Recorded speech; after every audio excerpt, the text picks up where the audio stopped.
is up, RotoGrinders? Welcome to the NFL Pick 6 show, week number 14, basically at the quarter pole at this point. As always, two of the absolute best in the business, two of the best guys as well. Rich Hribar, sharp football analysis, the worksheet. John Daigle, established the run. He's in the season-long streaks. They're both in the season-long streaks. They're both terribly, terribly tired, I imagine, talking about Isaac Guerendo. I'm sure lots of Isaac Guerendo questions.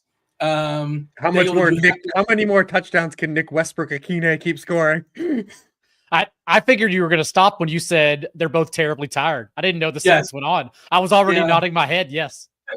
I saw you out of the corner of my eye. I'm like, yeah, I probably should have stopped there.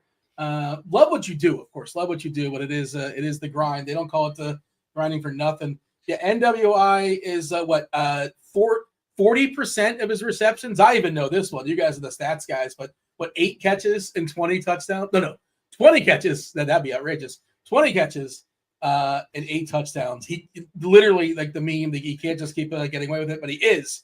And he did it twice last week, twice.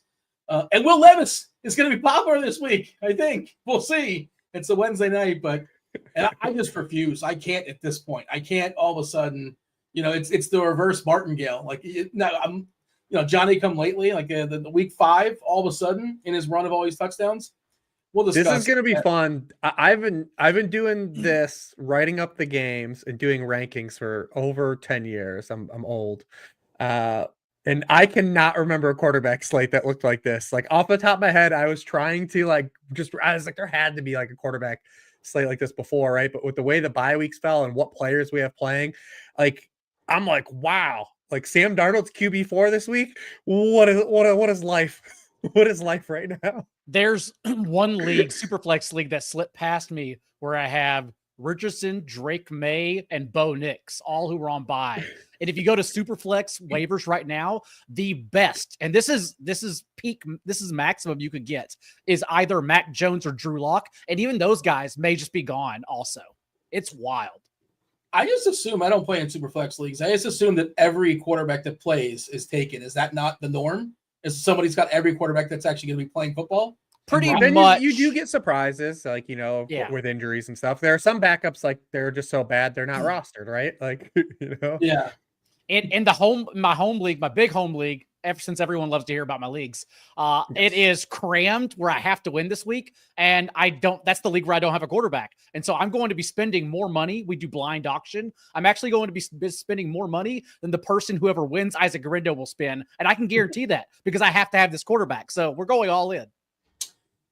Can I ask an ethical question on this, by the way? I didn't know what to do. And I'll tell you what I did afterwards, but I'm in a league where I have all the fab, essentially. I think I had the most more than anybody else.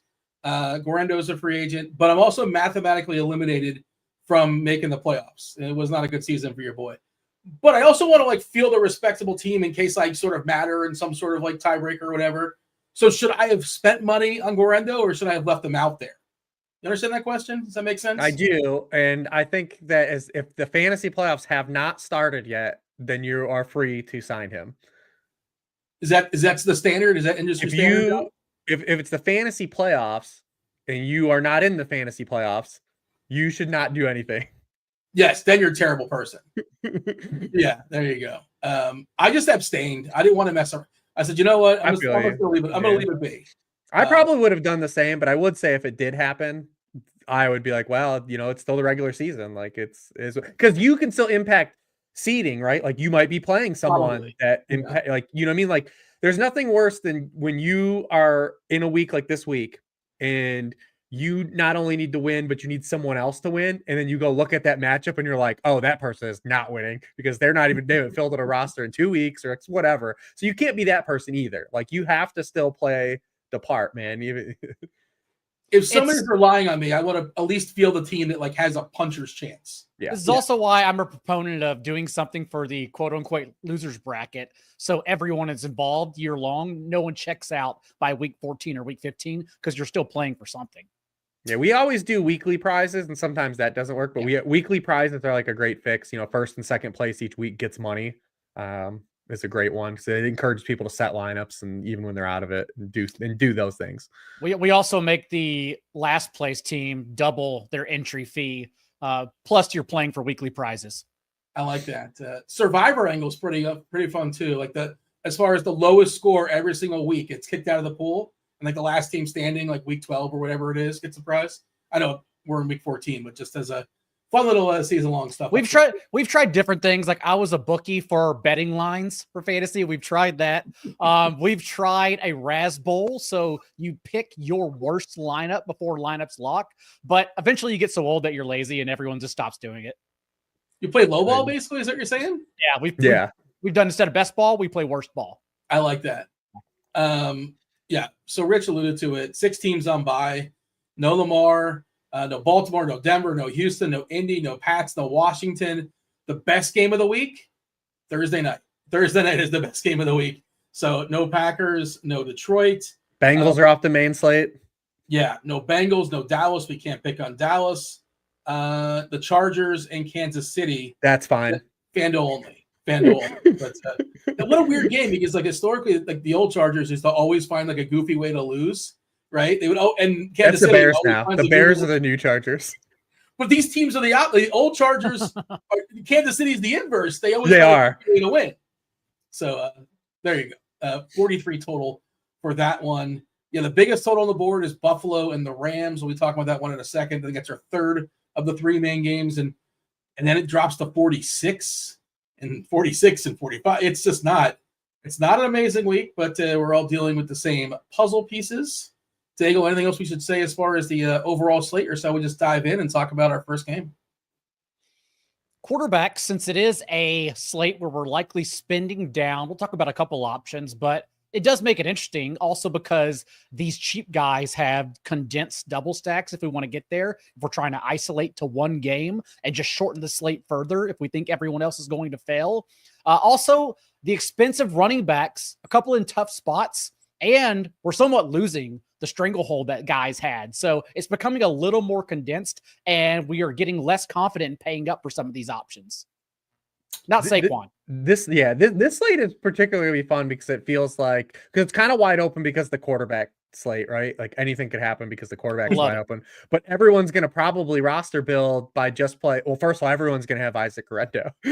Yeah, and then everyone's probably going to try to jam in Saquon and their favorite piece of like Alvin Kamara, Bucky Irving, and like kind of build there. But it's going to be all come down to literally the stacks you build, whether that be, like you said, Will Levis and something like Chigakako, Calvin Ridley, or Westbrook Akine, or Sam Darnold, or Russell Wilson, or any of these guys down here, Baker. Like it's gonna be fun to see what shakes out.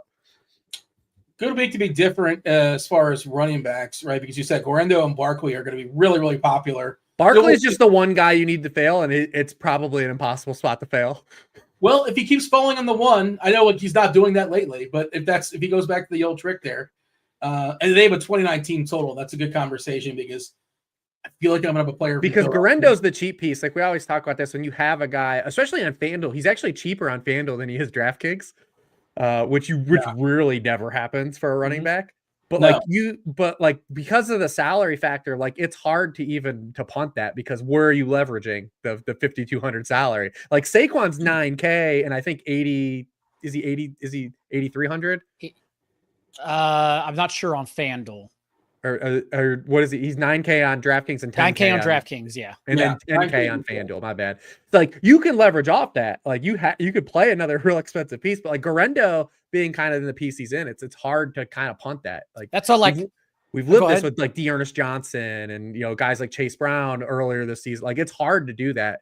You can do it with like Cam Akers, a guy who's like a jag, but that's kind of the issue, is that I do think in another world it would be okay, and maybe people still get there in like the milli makers for a Kenneth Gainwell or Kendry Miller, but you're looking at identifying them with Isaac Gorendo, so it's an entirely different conversation.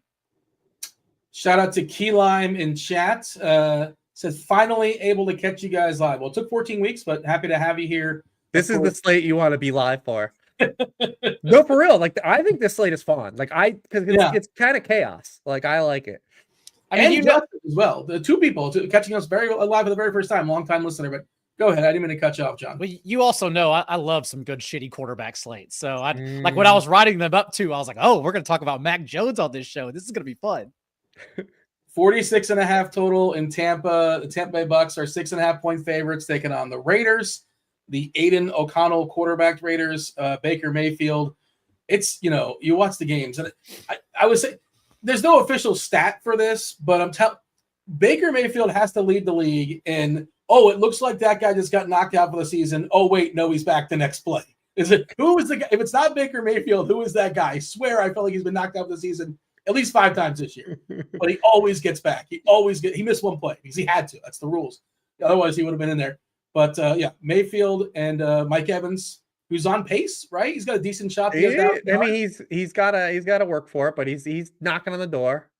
It's going to happen. I think it's going to happen. They're going to try to make it happen. About that? Has he ever talked about that? Does he care about the 1,000 yards? I don't know. I think you would have to. I mean, at this point. Is it like 11 seasons, 12 seasons? Does anybody have the number up top of their head as far as how many consecutive seasons where he's got 1,000 yards? It's a lot. It's a lot. It's every year. That's what it is. It's every year. Yeah. There you go. Daigle, start wherever you want to start as far as the Bucks and the Raiders. Maybe you're tempted to start with O'Connell because you like terrible quarterbacks, or you can start with Mayfield, whatever you want. Yeah, let's go ahead and start with O'Connell. I'll take the bad. I'll take the bad side of it. Love it. Because now we have 3 games under new interim offensive coordinator Scott Turner for the Raiders, and yes, O'Connell's only started one of those games against the Chiefs defense. We'll talk about them because I'm going to mention Herbert in the positional plays. But assuming McConkey plays, but for Las Vegas now in that span, 142 pass plays to 50 running back carries, 6th in neutral pass rate in that time. And outside of Tommy DeVito's performance a couple weeks ago, the Bucs have still allowed 23.5 fantasy points to opposing quarterbacks and 5 surrounding starts. It's a small sample as well under Turner, but O'Connell came back on Friday and against zone coverage, which the Bucs scheme at the league's 2nd highest rate, he completed 18 of 25 passes for 8.8 yards per attempt. Not apples to apples, but it's still fun because we know, 1, he's a gunslinger who throws it deep, and 2, we know where the targets are going to go. There's a ton you could just spill on both Jacoby Myers and Brock Bowers, but we do have a massive signal here against zone coverage.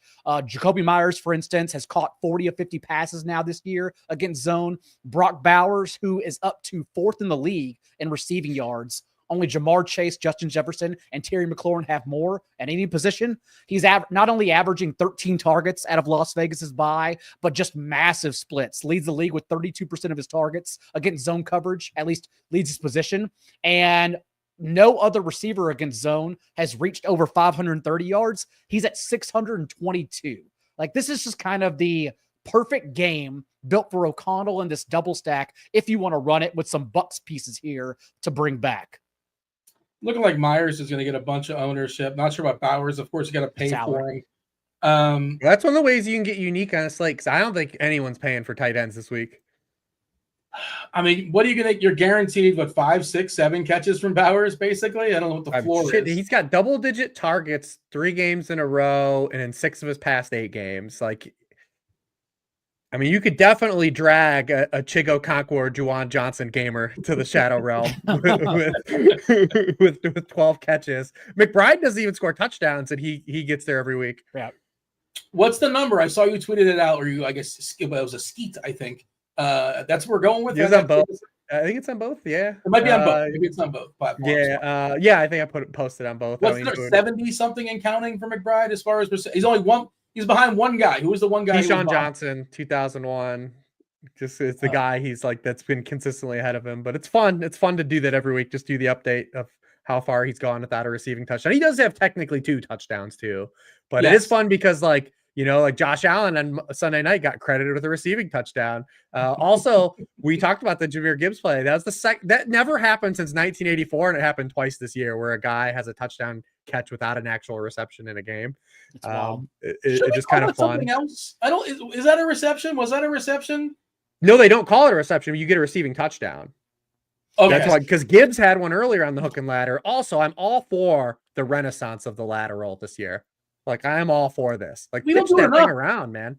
Well, the Lions, though, scheme it on purpose Amari Cooper was shitting his pants inside the 5-yard line and looked up and saw been- Josh Allen in the snow. Improvise, yeah. Kelsey's been doing it with Samaj P. Ryan. Like, there's like 3 of those this year. I'm all for it because, as someone who in their weekend warrior days played flag football, listen, man, throw it. If you got it, pitch it, man. Pitch it. Kelsey around. also, not on purpose, just at the club at 3 a.m., looks up and see whoever the hell's running behind him and tosses it.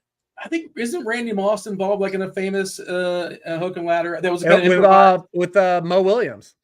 I think that sounds right. That's kind of popped up in my head. It was right before the half. He like pitched it behind his head. It was like amazing play. That's actually one of the dopest plays that's ever happened. Bowers, by the way, 21 receptions behind the rookie record of. He's going to break the He's going to break the record. We talked about it like 2 weeks ago. Oh, what's the non-rookie record? 116, right? Zach Ertz. Oh, for tight ends. Okay. For tight ends. Yeah. Okay. Gotcha. Yeah, he should beat that, assuming he stays. I mean, he leads the league in catches. He's gonna reach all those Mike Ditka records too that everyone initially thought Kyle Pitts would eventually reach. But O'Connell can get you to these guys. I mean, I think paying up for tight end is definitely one of the unique ways to utilize the slate, just because I don't think the field is really going to do it. I don't want to give any Mike Ditka slander, but are his numbers kind of fraudulent? Was he playing against plumbers? Like, was he actually that good? Mike Ditka. Mike Ditka, tight end. I got to see the film. I just can't imagine. I can't imagine. This is the guy that was like one of the greatest tight ends of all time. Maybe he was. Maybe I'm wrong. Maybe I'm just being naive. Could somebody tell me about Sincere McCormick? Do I have to learn about Sincere McCormick?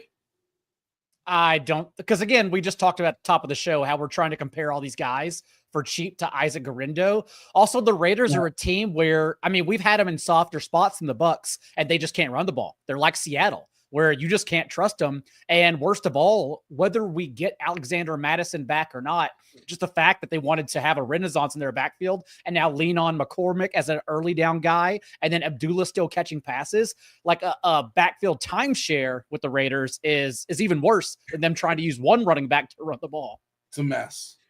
But Rich, that's why it's fun though, because what kind of job do you think, if I introduced myself as Sincere McCormick, that you think I'd have? Would you think NFL running back? Pop singer? No. Yeah. No? Not NFL running back. No. I was gonna say blues singer or poet. I love it. Yeah, it's definitely a stage name, but like Daigle's right. And because we also don't know who they trust on the goal line, because even last week the Abdullah played all the snaps inside the 5.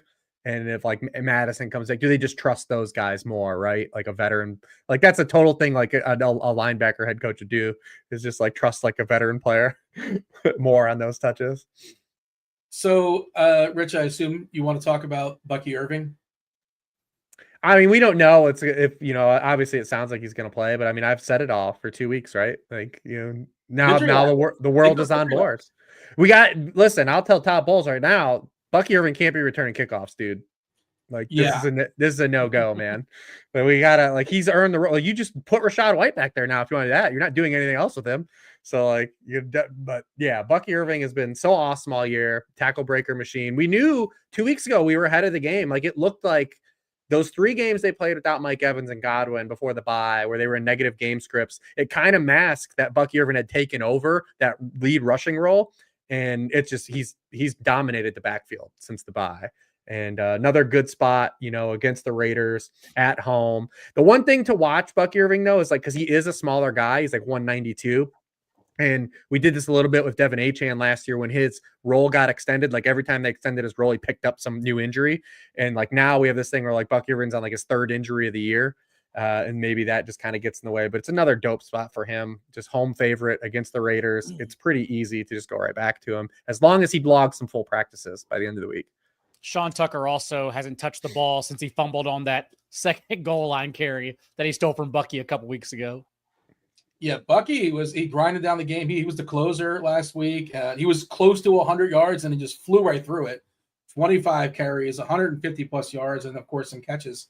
Yeah, 185. He only had 1 touch the final 3 possessions though, because he was so banged up in that game because he fought through that hip injury. But again, I missed that. The parts I was watching, I was watching the red zone, I think, and I just didn't. Okay, so my bad. I stand corrected. But still, the role is just awesome. And Tucker went to bed. And he's only going to wake up if Irving somehow does not play this week. And then that'll be super interesting with White and Tucker. Baker Mayfield, is he one of our favorite quarterbacks this week, Rich? Yeah, I think you still got to believe the spot, right? We've talked about this time and again, believe in the spot. And although Baker was really bad and bricked a matchup that you think like he would smash, right? You got to go back to him. I mean, they're at home. They're a touchdown favorite. They have a 26-point team total. The bulk of his work is still good. I mean, he's been a QB1 in 8 of 12 games this year. So like you just have to say like, all right, that happened last week. It is what it is. And you got to go back to the spot. What do you have, Daigle, as far as Tampa? I know you're all over. You wanted to talk about the Raiders first. Anything you want to say as far as the Bucs?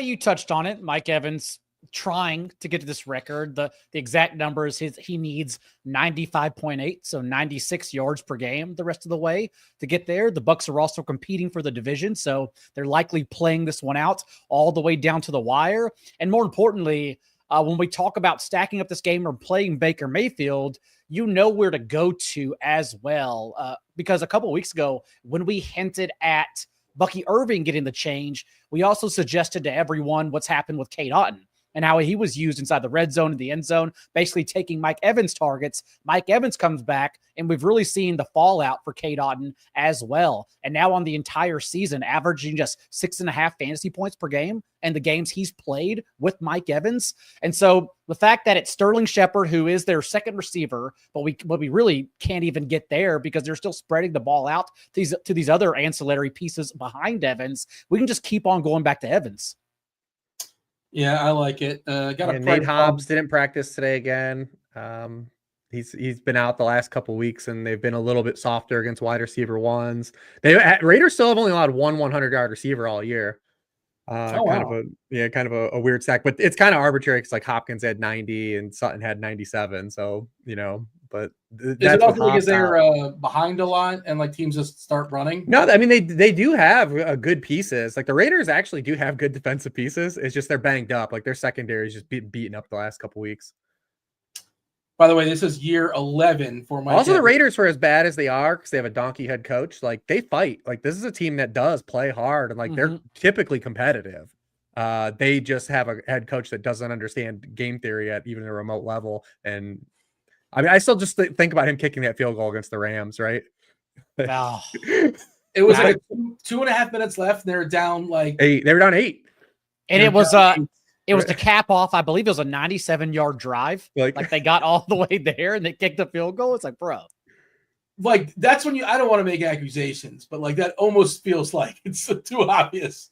You're just well, like trying not to win the Dan game. Campbell preaches an identity and lives by it. Antonio Pierce preaches the identity and hides from it. I remember watching that one live and I losing my mind over it. Like I'm the one that I lose my mind every time a coach punts and like, and the other team's 40 and it's like 4th and 4. I just can't stand it. Like it literally makes me angry. It shouldn't. Why would I care? This is just some guys playing football, but it bothers me. And like you expect those things from Todd Bowles, Antonio Pierce. The one that still blows my mind is Sean McVay because he does it every single week, just like to his own detriment. And yet he still does it. Like no one has corrected him just yet. Anything else here as far as Raiders Bucks, or shall we move on? I have one more stat that is kind of funny because it caught me off guard when I put it in the worksheet. But going back to last year, Aiden O'Connell has been a QB1 scorer in 4 of his past 6 full games. We're playing Aiden O'Connell, boys. It's the week. So there's he can't get the hook anymore, right? There's nobody to hook him at this point. It's his game. Ritter. Okay, but like. Is that what is that a non-zero chance? I mean, it's non-zero because it's Antonio Pierce, but like yeah, okay, because they bounce. There's been some times where he started and he gets pulled, but it's because they put in what's the guy's name that's no longer a thing? I'm forgetting his name. The dude's hurt. That's out for the season. Gardner Minshew. Thank you. Yeah. Okay. That is interesting though. That is interesting. I like this game as a little bit of a potential shootout. Now you got the pieces. Concentrated target trees are all we care about, right? In fantasy football, like this is like. Plus, I shunned Cade Otton I shouldn't write them off entirely because the Raiders have been so bad against tight end ones in particular, have allowed some massive games over the past month. Even Kelsey's like floor game this past week on Friday was 7 catches for 68 yards. Behind that, Jonnu went for 101 and 2 touchdowns. Jasicki got Remember, they didn't even guard Jonnu one play. Yeah, it was wide open. So like, if you do want to stack it up, like if you do want to go crazy and go AOC, Bowers, Myers, Bucky, Evans, and Kate Otten, why the hell not? Oh, wow. There you go. 3 and 3. Just eliminate the slate. Get Will Levis out of here and play one game. And get like one Eagle. Yeah. Saquon in the game. I mean, there is only one Eagle to play. Yeah. There is just one? Saquon, not AJ? Unless you don't want to enjoy the game in the second half. unless you've been on Twitter too much and now think Bryce Young is MVP. Yeah. Oh, well, yeah. He's making them think, I think, a little bit. I don't know. We'll see. But probably reality check. My favorite thing about this football season is the level of cope with it, Anthony Richardson, of how great of a 40% completion rate he had every Monday. Dude, don't get me started because we're gonna make fun of friends, and I don't want to do that. And I get it too. Like I do. Like Anthony Richardson, like I said, up until the point he releases the football, actually looks like the part. Like he plays the position well. And there's some bad lucks that happen, but like we can't keep doing this every week where a guy completes 40% of his passes and we just do like a video montage every week. Or if I'm speaking from everyone else's view, can we just do that every week? We can, because it's going to happen every week, unfortunately. If you find a good editor, you can get a hell of a mixtape for Anthony Richardson. Just like you pick your spots, but he would make an amazing mixtape. Just don't look at the whatever's in the cutting room floor, but the final product will look spectacular if you pick and choose. Speaking of which, it's kind of a good segue to the greatest quarterback of all time. Jameis Winston taking on Russell Wilson. Cleveland taking on Pittsburgh. 44 is the total. Cleveland is a 7-point dog here. Rich, you're in Cleveland. I'm sure everybody, the town's a buzz. Everybody's talking about not just American Splendor still. They're talking about the Cavs, Dean. Yeah, well, I mean, you can't. They're not excited about. Jameis is so fun, man. Why are we deprived? I want him in prime time. Imagine saying to someone that just watched football for the first time this year and trying to explain to them that Deshaun Watson was once one of the best players at his position. They would have lost. You can't even make a mixtape. Like because even I was at the beginning of the year saying like, yeah, Deshaun Watson's terrible, but look at all these other things wrong with the Browns, and it doesn't even matter. Like, dude, he really was that atrocious. Like, and I'm like, just yeah. Well, it's playing a different sport than everyone else. And his interviews aren't fun, whereas James will come to the mic and ask the Lord to deliver him from pick sixes. Just amazing. Can he be on the mic or can he be involved in football for the next 25 years, please? Gosh, I don't know. So. In some capacity, like the Fox pregame show, everybody's like 75. Can we revamp that at some point? I don't want to be an ageist or anything, but I watch it once a year, like on Thanksgiving, and I'm like, how old was Terry Bradshaw? At some point, you got to move on. Never mind. Okay, I'll get off my soapbox. Yeah. So Winston, he you never go full Jameis. He went full Jameis last week, unfortunately. Only Jameis can full Jameis. But we know what the ceiling is, and since we're here, there was once a team that had Jameis Winston and Ryan Fitzpatrick on it. Amazing. Like Spider-Man meme, the best duo that you could ever have. Build a bear, build a quarterback. Like if you want to build a bear, like it's a quarterback style. This is the quarterbacks I want. These guys understand the assignment for DFS, and the players love playing with Winston. Like he gives them a chance. Like I'll chuck it. Okay, if they pick it, they pick it. Whatever. But it's gonna go down there 40 yards. Go make a play. Get your revenge game, Jerry. All right. Rich, where do you want to start as far as the Browns? I mean, kind of. Well, I'll start with like the spiel of like why the Daigle probably chose this game. Since Russell Wilson's taken over as a starter, Pittsburgh games are 5-1 to the over. Since Jameis Winston took over as a starter, the Browns games are 4-1 to the over. But okay. I will say, as we said, that we've tried this twice with both of these teams. Once earlier, it was with Jameis' second start against the Chargers, and we were like, look at this game that looks like could be bad, could be fun. Did not end up being fun. And we tried to do this with the Steelers-Ravens. And we're like, look at this game now that is not like old Steelers-Ravens games and ended up being a Steelers-Ravens game. Yeah. So like that still does exist in the range of outcomes for this game. The Steelers are obviously getting Alex Highsmith back. They have not allowed They haven't allowed a QB1 all year. Burrow didn't technically get there. He did have the 19 points, which you would gladly take from Jameis if you played him.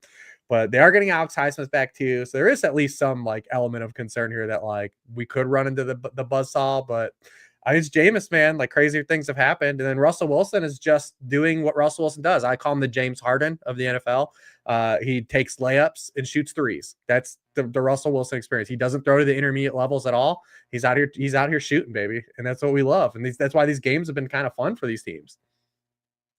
Is Russ comeback player of the year? I have not looked at the odds for such things, but it feels like he should be. Who else would it be? He qualifies for the new rule. How they said you can come back from injury, basically, which is why Sam Darnold, I believe, doesn't qualify because he would be coming back from sucking. You can't come back from stinking. You have to be hurt. You can't come back from being a backup from sucking. Okay. Yeah, Russ was shut down last year, right? I got to apologize. He was shut down for salary. Yeah, but say he was shut down for a different reason, but I think he still qualifies. Who's the favorite right now in comeback player of the year? I'm going to pull that up. Oh, yeah, pull it up. That's a great question, actually. TJ, you mind pulling that up for us? Yeah, we have a producer. What is this? Yeah. What else is he doing? Yeah. Eating McDonald's. Coach of the year is definitely wide open. Oh, it's Burrow. I'm seeing it. It's Burrow's the favorite. Okay. It's over. Okay, I guess. Nope, stop the count. They're gonna win one home game, and he's gonna comeback player of the year. Stop the count. Does it matter in comeback player of the year? Yeah. Talking about the quarterback. Where do you want to start here, Daigle? It's your dealer's choice. I'm glad Rich took that angle because go ahead, TJ, as he's coming in with the odds. Dean. Minus 160 for Burrow. I mean, Kirk Cousins? What? Kirk ain't getting that. No. If you asked me 4 weeks ago, I would have said yes. If he played the Buccaneers every week, he'd definitely make it. He would be benched this week if he wasn't playing Minnesota, right? And he probably secretly wants to get benched because Minnesota's it's probably not going to end well for him. But we don't want him benched. I kind of wrote this up. As bad as Cousins has been, like he's still been like he's good at getting Drake London the football, and we don't know if Michael Penix is good at getting Drake London the football. And like this is the crunch time. Like teams in the fantasy playoffs, they don't want to deal with Drake London playing with a quarterback that's never really played. Yeah, I just the one play I'm sure you saw, like the pick six. There was like no zip in that ball. I mean, that's just the pick six was so egregiously late, and then the one he threw in the end zone, they just like floated in the middle of the field. Yeah. What the hell, man? There's always a different stat to come out about Kirk Cousins this year. We're always unfolding something perplexing. And this week's stat was that he's the only quarterback this year to not have a single pass reach over 36 miles per hour in the game. Just ducks flying out there. Yeah, I don't know. I saw that stat too, and I don't know how to quantify that, but I know that's bad if everybody else can do it. If everybody else can do 36, if Cooper Rush can do it, then I don't Cousins know. Should be able to do it. He's only throwing 33. Is that good? Is that bad? Oh wait, everybody else does it. Then it's bad. Do you remember in Tecmo Bowl, like the worst your arm strength was, your ball just like floated, and then like Dan Marino just threw laser beams, like the ball just scattered. But if you had like Scott Zolak, the ball was just like, woo. That's like Cousins is throwing. We're dating ourselves with Tecmo Bowl references. It's just lost a third of the crowd. Already established, I believe. Bo Jackson in Tecmo Bowl. You had to be there. It was incredible. And Lawrence Taylor would always block extra points as well. But we're off track and back on track. Daigle, it's week 14. This is what happens. Yeah, so I'm glad Rich took that angle because I was going to backdoor my conversation as well. In that I'm sure everyone's excited for this game, excited for the total. The Browns defense allowing massive plays. The Browns defense, which their strength is getting pressure. And we know, we wrote up in the matchups. That's why Bo Nix was going to struggle. He was the QB 27 last week, 12.2 points, because he's still been very bad under pressure this year. He just had a 6-game stretch where he was playing easy opponents, which is why he looked much better. People don't really step back to see those things. And Russell Wilson this year, second in the league, 8.2 yards per attempt under pressure, has completed a league high 53% of his passes, 20 yards deep. All of this suggests the Steelers should have success through the air. But having laid that out, I am worried about Jameis Winston in the spot for all the reasons Reeves mentioned. Also, we can't be afforded 84 plays and 58 pass attempts every week like he had on Monday night as well. It's also the only time he's ran into a team who primarily schemes zone coverage was that Chargers game where we also said that one's definitely going under. And I believe it went under by 9 to 11 points. He struggled immensely because only Anthony Richardson and Aiden O'Connell on the full year are completing less of their passes against zone coverage. So it seems like a really tough matchup. I'm trying to wrap my head around Jerry Jeudy's salary because we did get the Monday night bump. He's only 5,700 on DK. Yeah. I'm not sure what he's at on FanDuel. But if Cedric Tillman plays, that does make it more of a whack-a-mole situation where we can get off of him a lot more confidently. If he's out, if Cedric Tillman's still ruled out with a concussion, it was a DMP on Wednesday, so we see what happens. It's still a condensed target tree between David Njoku, Jeudy, and Elijah Moore. Jeudy 6-1 on FanDuel. Does he hate anybody on the Steelers that we're aware of? Because he feels to be. It seems like he's a vengeful dude. A little bit of inspiration with the revenge game there. I don't know if he has any ties to Pittsburgh, but also like what's the difference between Jerry Jeudy right now and like Malik Neighbors? Right. Like he's actually probably better, right? Like it's the same thing. He's getting a less target share, but like, the thing about Neighbors is he just gets you 6 for 65 every week because of the state of the offense. Like Jeudy, I know you get the 235, but like he's been living comfortably. He has at least 5 catches and 73 yards in all 5 of Winston starts. Mm-hmm. Also, on Monday night, on Patrick Surtain still kept him to 2 catches for 20 yards. It's just that when he moved around and Surtain couldn't follow him This is why around, we stopped doing cornerback wide receiver analysis in the NFL. Yes. So Jeudy just beat like their worst guys, unsurprisingly. I'm hoping Tillman plays. I think that's more the reason to get off of him. And all of that also leads me to want to play Najee Harris in this game, thinking it's going to let down and we get a favorable game script for Pittsburgh's defense, because they still don't, although they do it well, they still don't want to pass the ball. We've seen that so many times this year. And if that's the case, the Browns have still allowed the highest rate of 15-yard runs. They're 10th in yards after contact per attempt, 5th in missed tackles per attempt in the league against running back. So I do want to play Najee Harris at a cheaper price on this salary too. Yeah, I saw. I'm not sure if we're on the same split going forward, but Jalen Warren was blaming his wife or his girlfriend or his mom or somebody. She baked something that was too delicious. He couldn't resist, and it slowed him down. Apparently, I don't think I saw. Did you guys see this quote? I did. Oh. I don't know. If and it was something pumpkin, and they said it was banana, and I'm like, how do you mix up pumpkin and banana? Yeah, it was too delicious, and he couldn't. And basically, that's in part why he only had three carries against Cincinnati. But just one of I guess that's the reason, and we'll expect some more carries, and then the split to be a little bit less dramatic going forward. Rich, we got anything else as far as this game, or shall we move on? No, yeah, I didn't have the gamer in the chat. Like, I'm definitely not comparing Jeudy and Neighbors as talents. I'm talking about for the way fantasy football is scored in the context of Week 14 and what these players are. Like, this is where we are in the like in terms of archetyping these guys. But you see a lot of these times in like player rankings, like they'll just keep plugging this guy in at like wide receiver 12, right? Even though he's like consistently been wide receiver 25. And inversely, like a guy like Jerry Jeudy hangs on because when he has a couple games, they're like, it's not real or whatever. Or they don't factor in the target share. And he's like hanging around like wide receiver 36 instead when he should be like wide receiver like 18.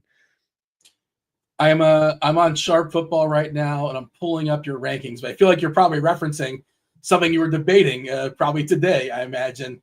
I want to see where you have these two at. Jeudy at 23, and you have Neighbors at 24. There you go. Put your money where your mouth is. It's exactly what you're saying. You got them basically exactly the same. When salary is not a thing, there's no ownership. It's just straight. If you have this guy play that there you go. We're also getting the exact run out we projected for Nick Chubb in June. Want the guy to succeed, but even Aikman on the broadcast mentioned that Stefanski said they need explosiveness in the running game, which suggests that Stefanski told him, hey, like clearly Nick Chubb is very injured and still just bumbling away for 3 yards per carry. So we saw split touches for Jerome Ford this past week. Yeah, it's over for Chubb. I mean, for this season, this year, and whatever. But it's what is his longest rush on the season? He did have a 15-yard carry. Okay. At some 40% of his carries have gone for 1 yard or fewer. Woof. Is that league worst? I don't know if that's something you pull up, but that feels like I can't imagine that it's much worse. Out of all guys at 50 or more rushes, only Zamir White has a lower yards per carry. You never want to be in a sentence that says only Zamir White ever.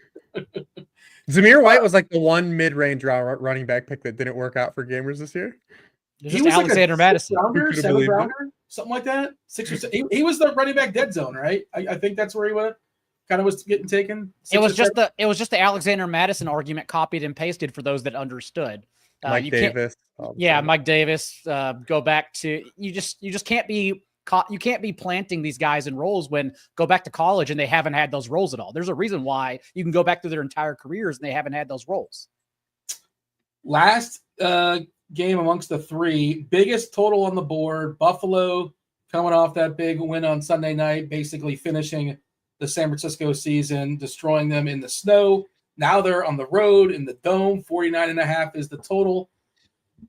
This is a tricky one, Rich, because theoretically this should be interesting, but Josh Allen, none of his players ever get there with him. The Bills are the most wild team. They score 30 points every week, and none of their players are good for fantasy.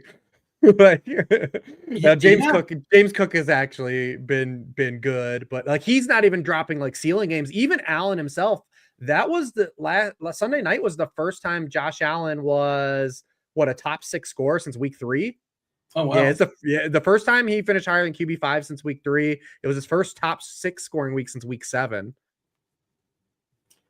So what do we do with Buffalo? 26.5 total. Allen is great, but he can run a couple in for sure. You don't really know who to pair him with confidently.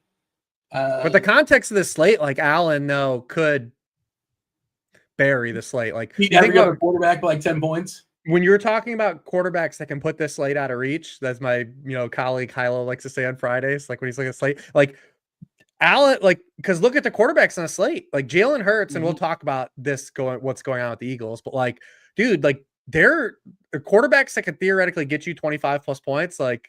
Josh Allen is the one that you feel the most confident in odds, and it's a very quick drop off to the next guy. Allen, Hurts, Kyler, Darnold, Mayfield. Yeah, that's exactly it, man. He has to be at least in range, whether you play him naked or you figure out something to do. What's interesting too about the Josh Allen game is that I love to bring up this stat because as long as it keeps happening, I'll bring it up. But he has not still thrown a touchdown pass against zone coverage this season.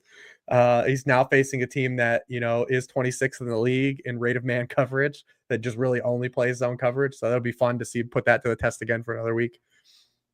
And you can't count on him to throw a touchdown pass to himself every single week. That's a goofy anomaly. You can't assume that's going to happen. So trying to figure out his ceiling. John, what do we do with Buffalo? Because in theory, we love teams that have big totals and domes, especially this time of year. But you really got to pay for Allen. Cook's not cheap, and all the receivers basically never get there. And unfortunately, it seems like Dalton Kincaid is getting ready to, and Keon Coleman are getting ready to return. We've only seen 2 games with Keon Coleman and Amari Cooper this year, and oddly, while Keon couldn't earn targets without Amari Cooper, his 2 games, he had a 21.8% target share with Amari Cooper.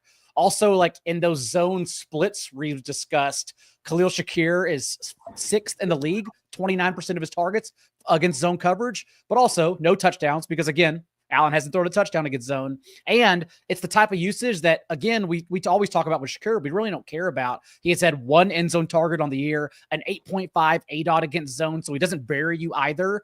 It's just going to be spread out, which is why, naked Josh Allen, I think, is the best way to play this. I mean, they rotate. None of their receivers outside of Shakir play a high number of routes. Even Kincaid, and that was the one bugaboo for Kincaid all year. And but the tight ends have a great matchup in here. It would have been nice to just have Knox solo if we did get it, where it was just one guy running routes. But even that happened on Sunday night where Quentin Morris was out there running routes too. The Bills just rotate everybody. It's a everyone chip in offense. Is that in part because, they're kind of sort of cruising into the playoffs? I guess they're still battling. Well, they game plan too. They adjust their game plan. I mean, Sunday night they said, "Hey, we're at home against a team that doesn't have Nick Bosa.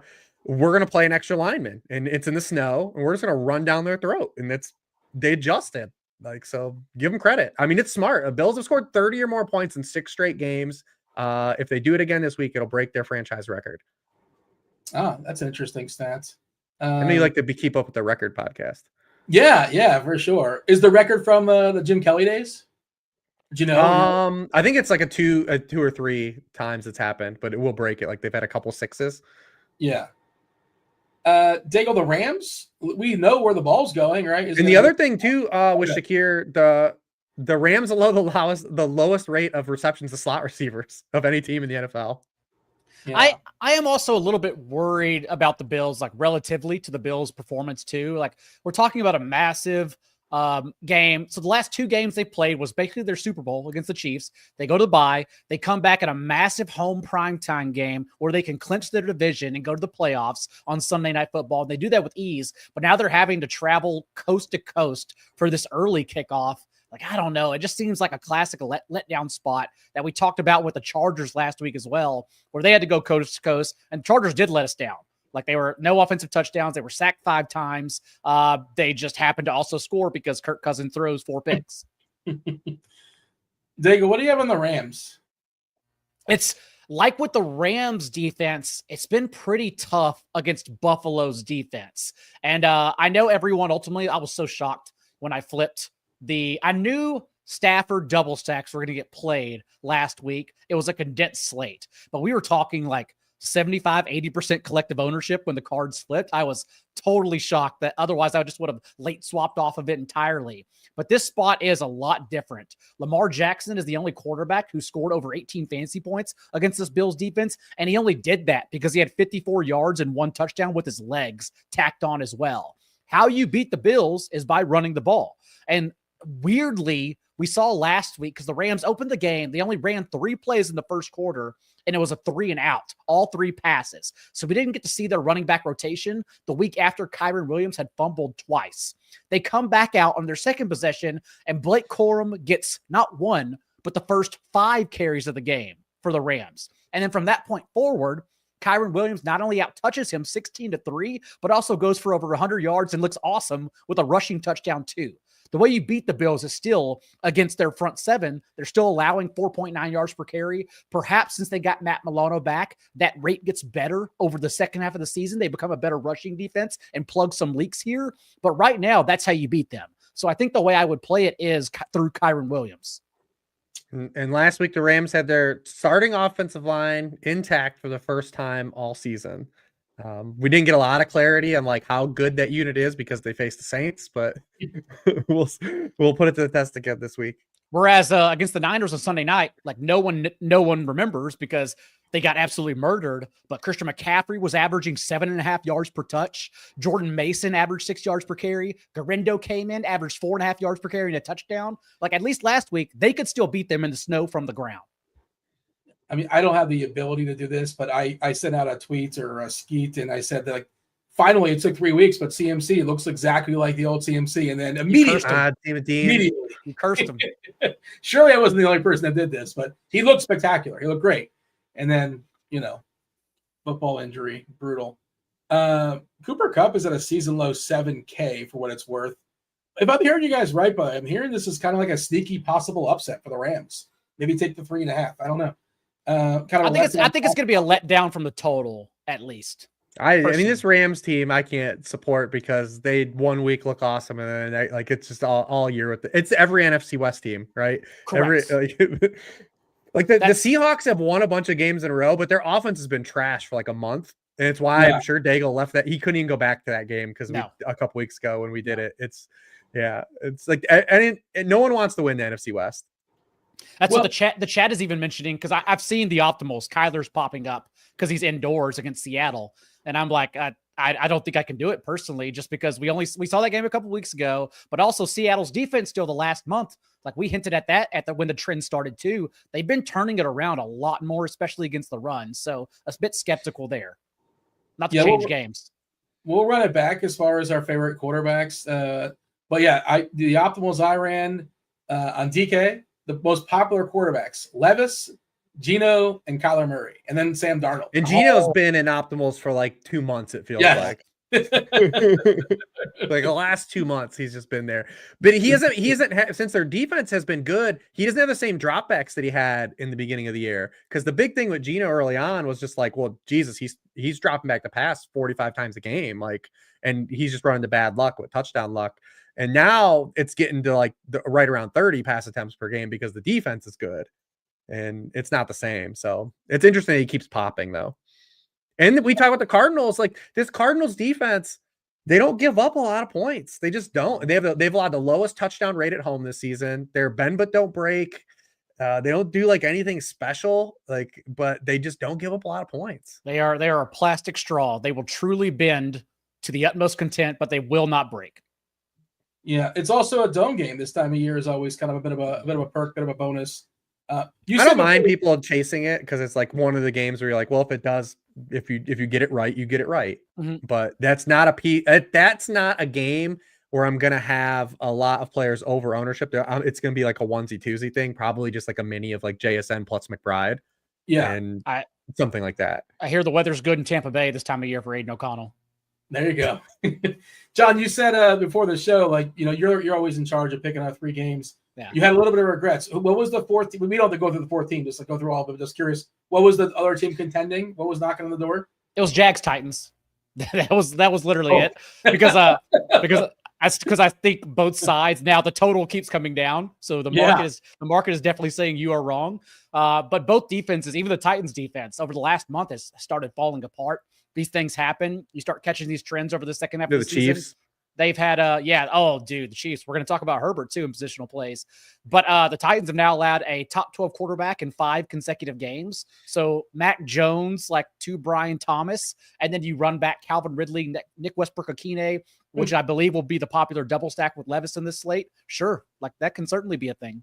And you have the counter for that too, because the Titans are home favorites, which has only happened a couple times here, and they haven't come through in those spots. But I mean, Tajay Spears came back and did not put a dent. Tony Pollard still had like a pretty massive workload in context of how many touches the running backs had last week. So you can counter that too. Like if people are going to play Levis and Ridley, you can just say, all right, well, I'll play Tony Pollard with Brian Thomas Jr. Yeah, that's certainly in play. It is the lowest total on the board, but we're playing Brian Thomas Jr. I think that's what we haven't gotten there yet, but we're definitely playing Brian Thomas Jr. Is it not parking? I thought Parker Washington dethroned him last week. Is that not official? That was a 1 week deal. Yeah, I mean, Parker Washington's fine. Yeah, but like it's still Brian Thomas Jr. could have had 240 yards in that game. But no, we won't do it. I'm not allowed to say that because I just said we can't do the Anthony Richardson game. But we saw him again the 2 games that they've come out. He's got 24% of targets, 25%. What we like that they did with Brian Thomas now that the guys have all gotten banged up around him. Because Parker Washington, you'd think of what happened last year. He just went in and filled it for Christian Kirk in the slot, but they actually moved Brian Thomas Jr. into the slot for 40% of his snaps. And in both games since the injury to Christian Kirk, he's run double-digit routes in the slot. He's averaging 3.1 yards route run from the slot. And then you look at the Titans, 48% of the receptions they've allowed to wide receivers have come from the slot. It's the 3rd highest rate in the league. So, I mean, I'm just playing Brian Thomas Jr., man. What is he? He's super cheap too.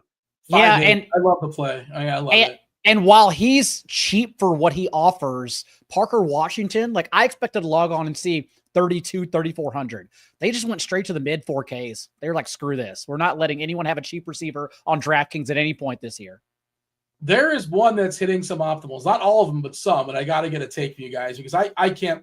He's not even projecting well. I don't know how this is happening, but I'll throw the name at you in a second. Of course, we're going to go position by position, shake it up again amongst games, players that we've not yet discussed. Before we do that, I do want to mention Splash Sports. If you have not yet signed up for Splash Sports, still now is the time. Promo code ROTO10. Use ROTO10 when you play $100 in Quick Picks, and you'll get another $50 to help you make your picks there on Splash. The props and pick'em package. Get expert picks for all your favorite sites with props and pick'em. Our elite sports betting and fantasy pick'em package features bets and analysis from your favorite RG experts. Props and pick'em also includes tools and data powered by our hardworking projections team. Do not make a bet without it. Lastly, RG Combo Premium.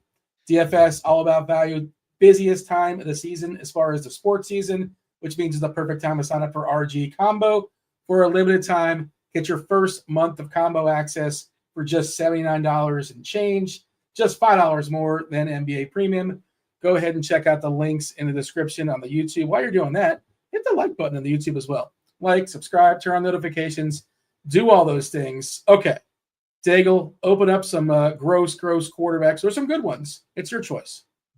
I'll tack on to Will Levis really quick because he was in my pool regardless of the ownership. But now, understanding that he may even be the cash game play here, I'll probably get off. But Jaguars, not only allowing the most points to quarterbacks this year, but 25th in pressure rate, just don't get to them. And since Levis returned to last month, he's been pretty awesome from a clean pocket. 5th in yards per attempt, 7 touchdowns, 2 picks, adding a little bit of a rushing floor now as well, too. So like Levis still. Justin Herbert, for everyone who plays on FanDuel, for all of the things happening, the rotations going on, frustrating everyone with the Chiefs offense. What's really happening behind the scenes is that this defense is collapsing in the secondary. Only 7th in completion rate since week 8, 4th in quarterback rating, and worst of all, 31st in pressure rate. Herbert this year from a clean pocket, 10 touchdowns, 0 turnovers. It's a pretty clean spot. Also, like if you take away the start from last year against Steve Spagnuolo, he has 6 other career games, multiple touchdowns, just 1 interception, and all those contests. So I like Herbert a lot here. And then my only other one outside of Aiden O'Connell that we already touched on, Tua onslaughts are also interesting. Just keep riding that train. Since week 8, leading the league in completion rate, 77%. And that could be also be deemed as a negative, given like he's completing more passes because their offense has just become a dump-off Ponzi scheme. But 13 touchdowns, 1 interception in that time. And the Jets defense, since Jeff Ulbrich took over, has allowed 24 fantasy points to quarterbacks in 4 of those 6 games. So you could just run the Dolphins offense yet again at the Jets. But none passing. None passing. If you look at all the Jets, they're still number 1 in passing points allowed. They're all the points they've allowed to quarterbacks are rushing points. I saw somebody. Oh, go ahead, John. I was saying he may deter my idea. Yeah, it's because my thing with the Dolphins is I don't mind the spot for the Dolphins because they're a team that has really struggled to run the football. But with them being home favorites against this Jets team that is just not very good, and if Sauce doesn't play, like, is it a situation where like just the game script, it's not like last week where like you get there in garbage time with them?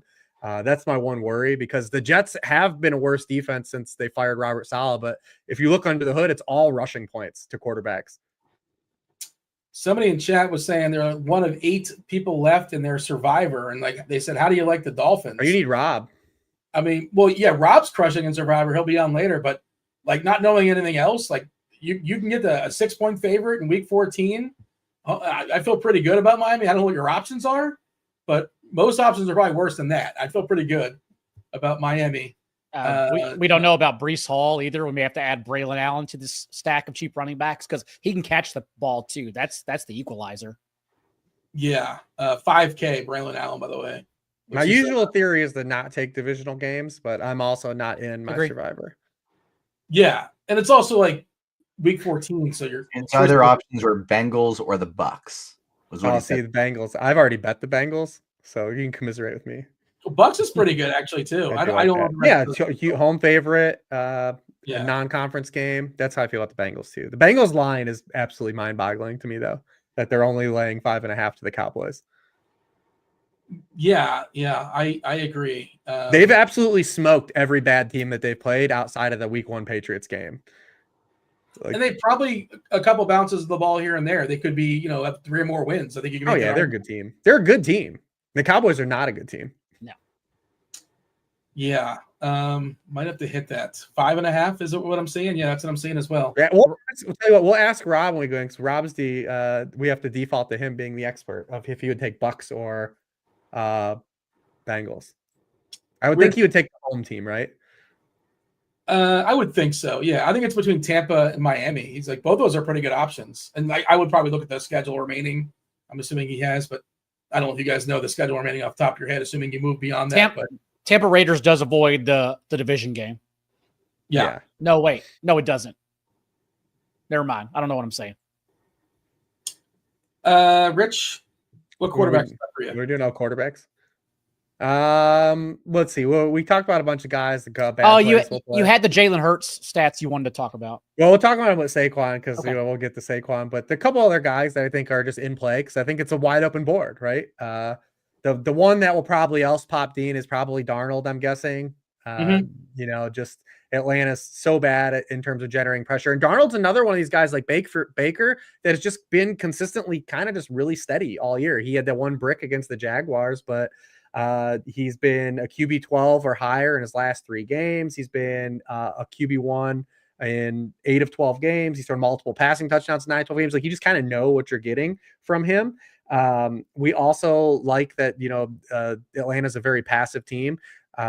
So we like that spot for him. And I also really like Justin Jefferson this week, teaser alert. So like you get that bring back. And then the one wild card I'll say, and I think this is more like small field you do, but Caleb Williams on a slate like this, where it's kind of more open and you can get some rushing points. Like this is if Bosa doesn't play, because without Bosa, the 49ers are 31st in the NFL in pressure rate. We've seen Caleb get there. One like last week was more of a jailbreak, second half against the Lions, but the fact that he was the only quarterback to still throw multiple passing touchdowns against the Lions all year still counts or something. He's also running a lot again, 70, 33, and 39 rushing yards over his past 3 games. So he's kind of in play too. I would say caveat if Bosa remains out. Brock Purdy was in my honorable mentions, but I think we need Trent Williams still in that game. You could also play him with Garindo. Trent Williams is like what, 36, 37 years old, and they're essentially eliminated. They aren't eliminated. They still have it's the NFC West. That one of the Seahawks and Cardinals are going to lose this week, and then if the Rams lose the Bills, it's not over. Still, it's not Jover. It looks Jover on paper for sure. It definitely looks real bad, but they're not going to quit because they're not mathematically eliminated. Okay. I'm going to talk about Jawan Jennings and George Kittle, but yeah, I was linking Brock Purdy to them as well. It's just we still have question marks in that game. I mean, who do they play the rest of the day? So they play Bears, then they play Rams at Miami, the Lions, Cardinals. They need some help for sure. The Lions is tough. Yeah, they ain't beating the Lions. But yeah, they're only 2 games back if you want to do that. Yeah, I don't know what the tiebreaker stuff. Well, all these teams still play each other, right? We still have another. Yeah. We still have another Rams Cardinals game. We still have another Rams Seahawks game. We still obviously have 49ers, Rams, and Cardinals games. They're officially not dead. It looks real bad. Yeah. Okay. Yeah. I was just trying to think he might just shut it down because I don't think that. Well, Trent Williams also, unfortunately, if anyone's, heard the story, and this happened to Charvarius Ward a few weeks ago, but, I don't believe he's going to play this weekend just because of what happened, off the field. I don't know the story, but I assume it's something family related and things are not going well. Yeah, I wasn't aware. Best wishes to him. Okay. Do you want to tie Hurts in together? Yeah, I mean, just again, I get it. I mean, it's the Panthers, but here's what's going on with the Eagles. We kind of hit it upon this a little bit a couple weeks ago about the Saquon is doing the inverse tush push now because he's scoring the long touchdowns. And when you score a long touchdown, you remove plays from the offense, right? When you score a 70-yard rushing touchdown. But the thing is the Eagles are just whopping teams, and it's been an absolute problem for them from a fantasy stance. Since their week 5 bye, they have a 29% drop back rate in the second half of games. The next closest team, the Steelers, is at 42%. Jalen Hurts, as a result, has attempted over these past 8 game sample, 7.3 passes per game after halftime. AJ Brown, since the week 5 bye, has 13 second half targets. 13 over 8 games. He did miss one, so 7 games. In the fourth quarter, they have a 21% drop back rate. Jalen Hurts has 21 fourth quarter dropbacks since their bye. Mac Jones threw 20 passes in the fourth quarter on Sunday. It's an absolute problem. We've seen it. It started to cap the upside for Hurts. Now I know you say, well, if they score 30 before they he was a part of it. And I get it, but we've seen Jalen Hurts at his price, especially you're not getting that output. And now we've already seen Nick Sirianni talk about they care about individual accolades. During the Giants game, they went up to Saquon Barkley and asked if he wanted to pursue a record, or the Jaguars game, I believe. And Saquon was like, nah, I'm good. It's cool. But now he's within 2 historic records. The Eric Dickerson rushing record, which has stood since 1984 and caveat 16 games, but we also can't do that because someone else originally had it in 14 games and someone before that had it in 12 games. It's just charge it to the game. Now there's 17 games. Those records are going to get broken. He needs 121 rushing yards per game to get there. Mathematically alive, maybe could get double that against the Panthers. He's averaged 124 per game so far, and he's within an earshot of Chris Johnson's all-time yards from scrimmage record too, of 2509. But the question is, if they're dusting teams, do they still pursue this record? Because a couple weeks ago, they were killing the Cowboys in Cooper Rush's first start, and he didn't play in the second half. Kenneth Gainwell played 15 snaps and Will Shipley played 20 in the second half of that Cowboys game. So like it does come with some fragility in this specific spot. I guess the Bengals, yes, he also had 22 carries for 108 yards. I don't know. Like can he logically pay off 9K and 10K? Absolutely. Will he pay off 9K and 10K? I don't know. And you compare him against Achane, Kamara, obviously CMC's out, Robinson. Yeah, it's just I think he's the best. Achane still has the pass catching upside. At least Bijan. Don't get me wrong, Bijan is still probably going to get there, but it's still a significantly tougher spot, especially than last week. And we lived the Bijan thing 2 weeks ago, and they went to Denver, and he didn't get there. Yeah. Like that offense has not performed against good defenses. So if you and go look at Bijan's box scores, then tell me the opponents. They all can't like they're pretty identifiable spots. Now he does have an amazing playoff schedule after this, so you only have to fight through one spot. But if Bijan's trying to be popular, like he's a guy that I'll be definitely happy not to be on this week. Hopefully, fingers crossed. But Saquon, what do you do? Like you have to like it's Saquon Barkley, the best running back in football this season against the worst rushing defense in the NFL. Like your hands are tied. You have to do it. Like you have to play him. But everybody's playing him is the only counter, obviously. But yeah, right. Well, like we said in the open, like you can get more creative, like and come off of a player that's 9 and 10K. I just noticed something, by the way. You guys probably know this, but last week of the season, the Eagles play the Giants.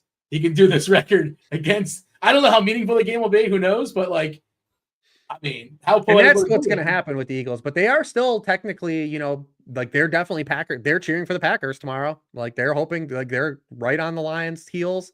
So like they still are theoretically alive for the 1 seed. So these games do matter to them. What's the line in that game, by the way? Eagles at home versus the Giants. Like if they're actually going for it, like what's this Giants team is dead 20? too. Is it a 20-point line? If you're making it right now, it's like a 20-point line. I mean, they're just losing more and more pieces every week too.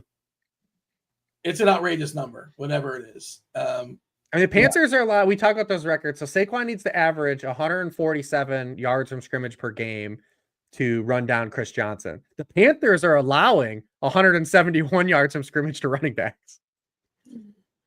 But like Kamara, is there a chance that Miller comes back this week in any capacity for New Orleans? Does that matter? Is that something worth monitoring? Well, yeah. So Rizzy's already the quotes are, but he's used the phrase "change of pace" often. Yeah. I think Kamara is an amazing play this week for a couple of reasons. Well, one, we don't have Taysom. Like you lose the poacher, right? You get to if they get inside the 5, you don't got to worry about Taysom anymore. Also, Dean, because we like records. Kamara does not have 1,000-yard rushing season in his career ever, and never. And he's 106 yards short. I mean, they're getting Eric McCoy and Lucas Patrick back this week on the offensive line. He's averaged 5 yards per carry when McCoy's played, and the Giants just lost Dexter Lawrence, like one of their 3 good defensive players. Like so, I mean, you look at the past 6 games, the Giants allowed 130 yards and a touchdown to Rico Dowdle, 208 yards and 3 touchdowns to the Tampa Bay backs the week before that, 174 yards to Chuba Hubbard and the Carolina backs in Germany, 155 yards to the Washington backs the week before that, 190 yards to the Steelers running backs the week before that, and 270 yards to the Eagles running backs the week before that. I mean, Kamara, everything's set up perfectly for Kamara. Producer TJ in the chat, Saints fan, says it's a Kamara week as well. John, anything you want to add by all means, or any new names you want to throw to the conversation as far as running backs? Actually, no. There's no one else in my pool, Rich. So really? We've Really? talked. Yeah, we've talked about everyone. Even when I get down spending, we already talked about Najee Harris and Isaac Garindo. So Do we have to that's I was wondering if we had to talk about Oh, we Garendo, didn't talk about. Should we Oh. acknowledge his existence? Like, what's to say? We just playing him and that's that. well, I say that's how you beat the Bears, but also the Bears the past couple of weeks have also been beaten by the pass, which is why I'm interested in Brock Purdy if we get Trent Williams back here. But for the most part, Bears still allowing the 5th most yards per carry to opposing running backs. Garindo now, like, his box score should have been better because remember, he kneeled twice. He was a team player, unlike J.K. Dobbins, slid before the goal line and massive wins that could have resulted in 2 touchdowns. And it's just the fact that Garindo also, unlike Jordan Mason, who for everything well he did, he was still incapable of earning targets. It's still Garindo's been targeted on 14% of his routes this year. So anytime he stepped in off the bench, he's been awesome. So yeah, I think it's a pretty clean spot at that salary for Garindo. And he's like well ahead of Patrick Taylor, right? And Juszczyk is just a gadget fullback, whatever guy. He's well ahead of Taylor. It's not even like, I mean, there could be hijinks in the goal line area, but like, he's so cheap. I mean, it's nothing you could do, man. Yeah. Hijinks for Taylor or hijinks for like Juszczyk? For at the goal line. Because remember in the Seattle game, Juszczyk got a carry in the goal. I got the goal line and punched one in. So like, it could be just them calling weird stuff and doing weird things. TJ jumped in and said Debo. Like, Debo still plays football? He feels like he's I saw again. He's another guy that he constantly pops in optimals, and it's just like, we're doing Debo again. It feels like there's a list of guys. It's like if you just X them out 11 weeks ago and just never saw their name in your player pool, you'd be so much richer. And I think Debo's one of them. I'm pretty sure he's one of them. The last year it was Joe Mixon and Najee Harris. This year it's Tony Pollard, Geno Smith, and Debo, who are just into optimals every single week. Debo did score 23 DK points in week 6. A lifetime ago. Yeah, it does feel that's how the NFL is. It just feels forever ago. Were you trying to leave somebody for John, Rich, as far as running back? I think is that it? I think we pretty much covered it. I did have DeAndre Swift down too, just as a guy, because if Roshan doesn't play, he had 100% of the backfield touches. And the 49ers, again, like since their week 9 bye, 160 yards and 2 touchdowns to the Tampa Bay backs. Seattle, they only allowed 64 yards to Kenneth Walker and a touchdown, but then 174 yards, 3 touchdowns to Josh Jacobs and the Green Bay backs. Then last week, 224 yards and 2 touchdowns on Sunday night. Like, hasn't been pretty, man.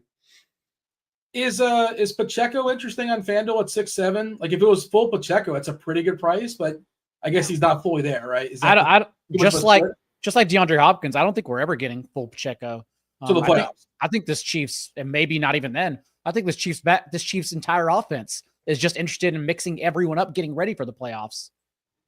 And, maybe they're doing things right because that's Buffalo, Kansas City. They don't care about your fantasy teams. They just want to win games. And, they're winning games, but they're not being very useful in fantasy. Okay.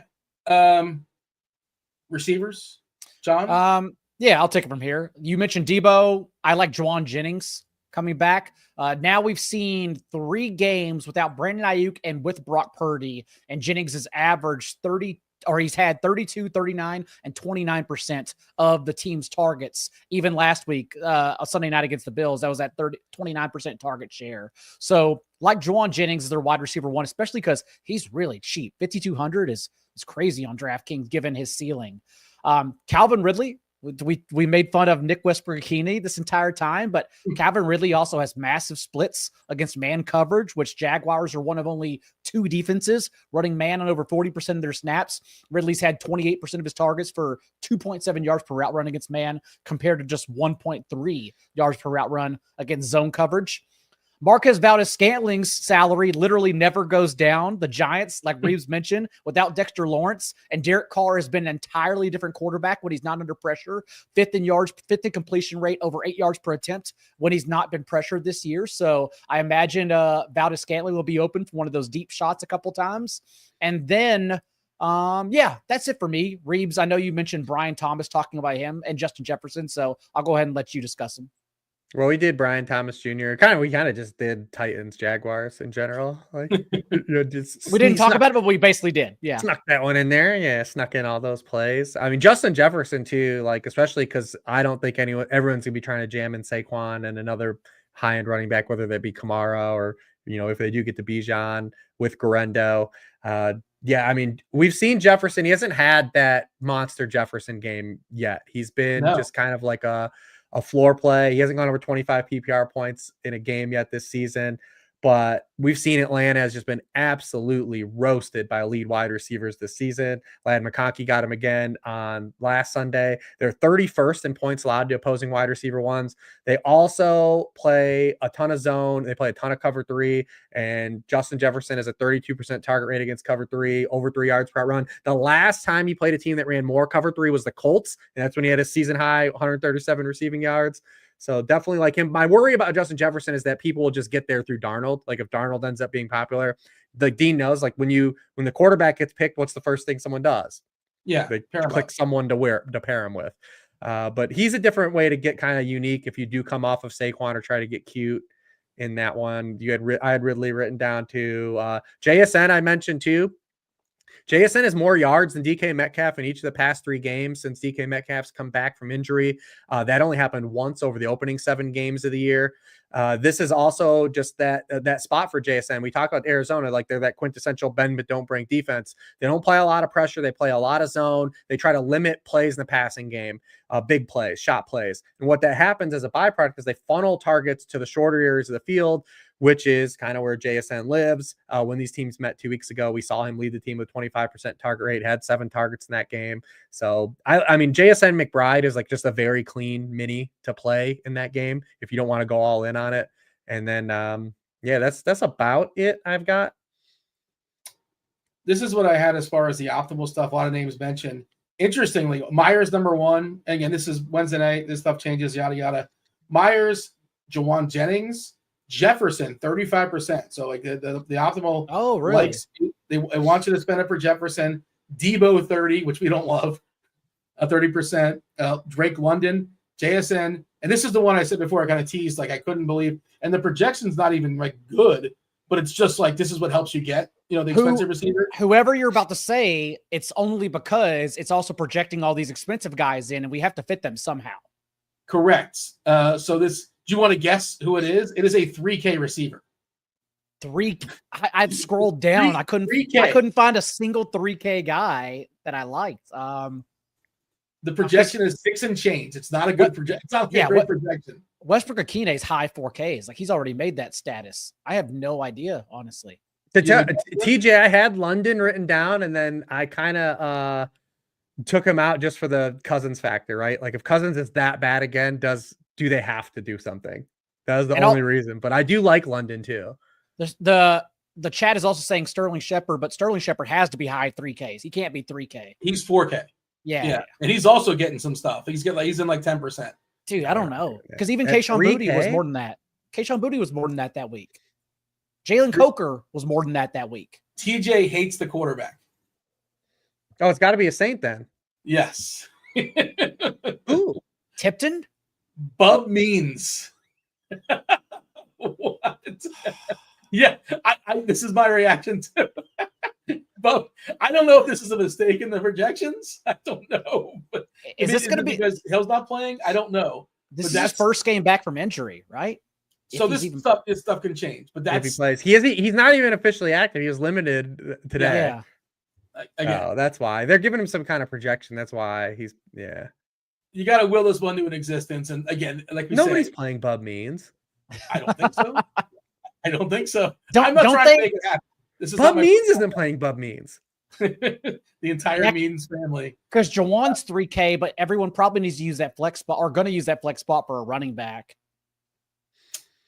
I want to see the rest of the New Orleans receivers project. I don't know why they don't project.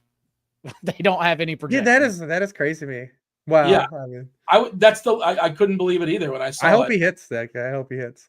Well, we got talk about it next week. I hope he scores a touchdown. We have Pettis for less than 1. We have Wilson for 4, Austin for 4, MVS for 8. This is a median score, obviously, and Means it's 6 and change, which 6 and change is not even like good, but again, it helps you spend up on the receivers that are good. And this will almost definitely change, I imagine, but that's what we have here. I wasn't expecting that. Yeah, when he played that Broncos game where everyone played him in showdown, that was also under Dennis Allen. So we don't know how Darren Rizzi would deploy his wide receivers. All right. It's also a Kamara game. We've established this. Correct, yeah. Any other slate, I'd play Kendry Miller too. But I can't run him out here against Braylon Allen and Garindo. Jared Bub Means. I was curious what his first name was, if that was actually Bub. All right. Tight end. Rich, the floor is yours. Yeah, like I said, I forgot I did on my sheet have London, and then I was like, well, what if Cousins is just that bad? But London, if you want to just try to run that back, definitely, and play, just try to thread that needle, is in a good spot. I do like that one too. No, I think we'll talk about some bad tight ends. I'll leave them to Daigle, but I really do think one of the ways to get unique on the slate is to play a good tight end.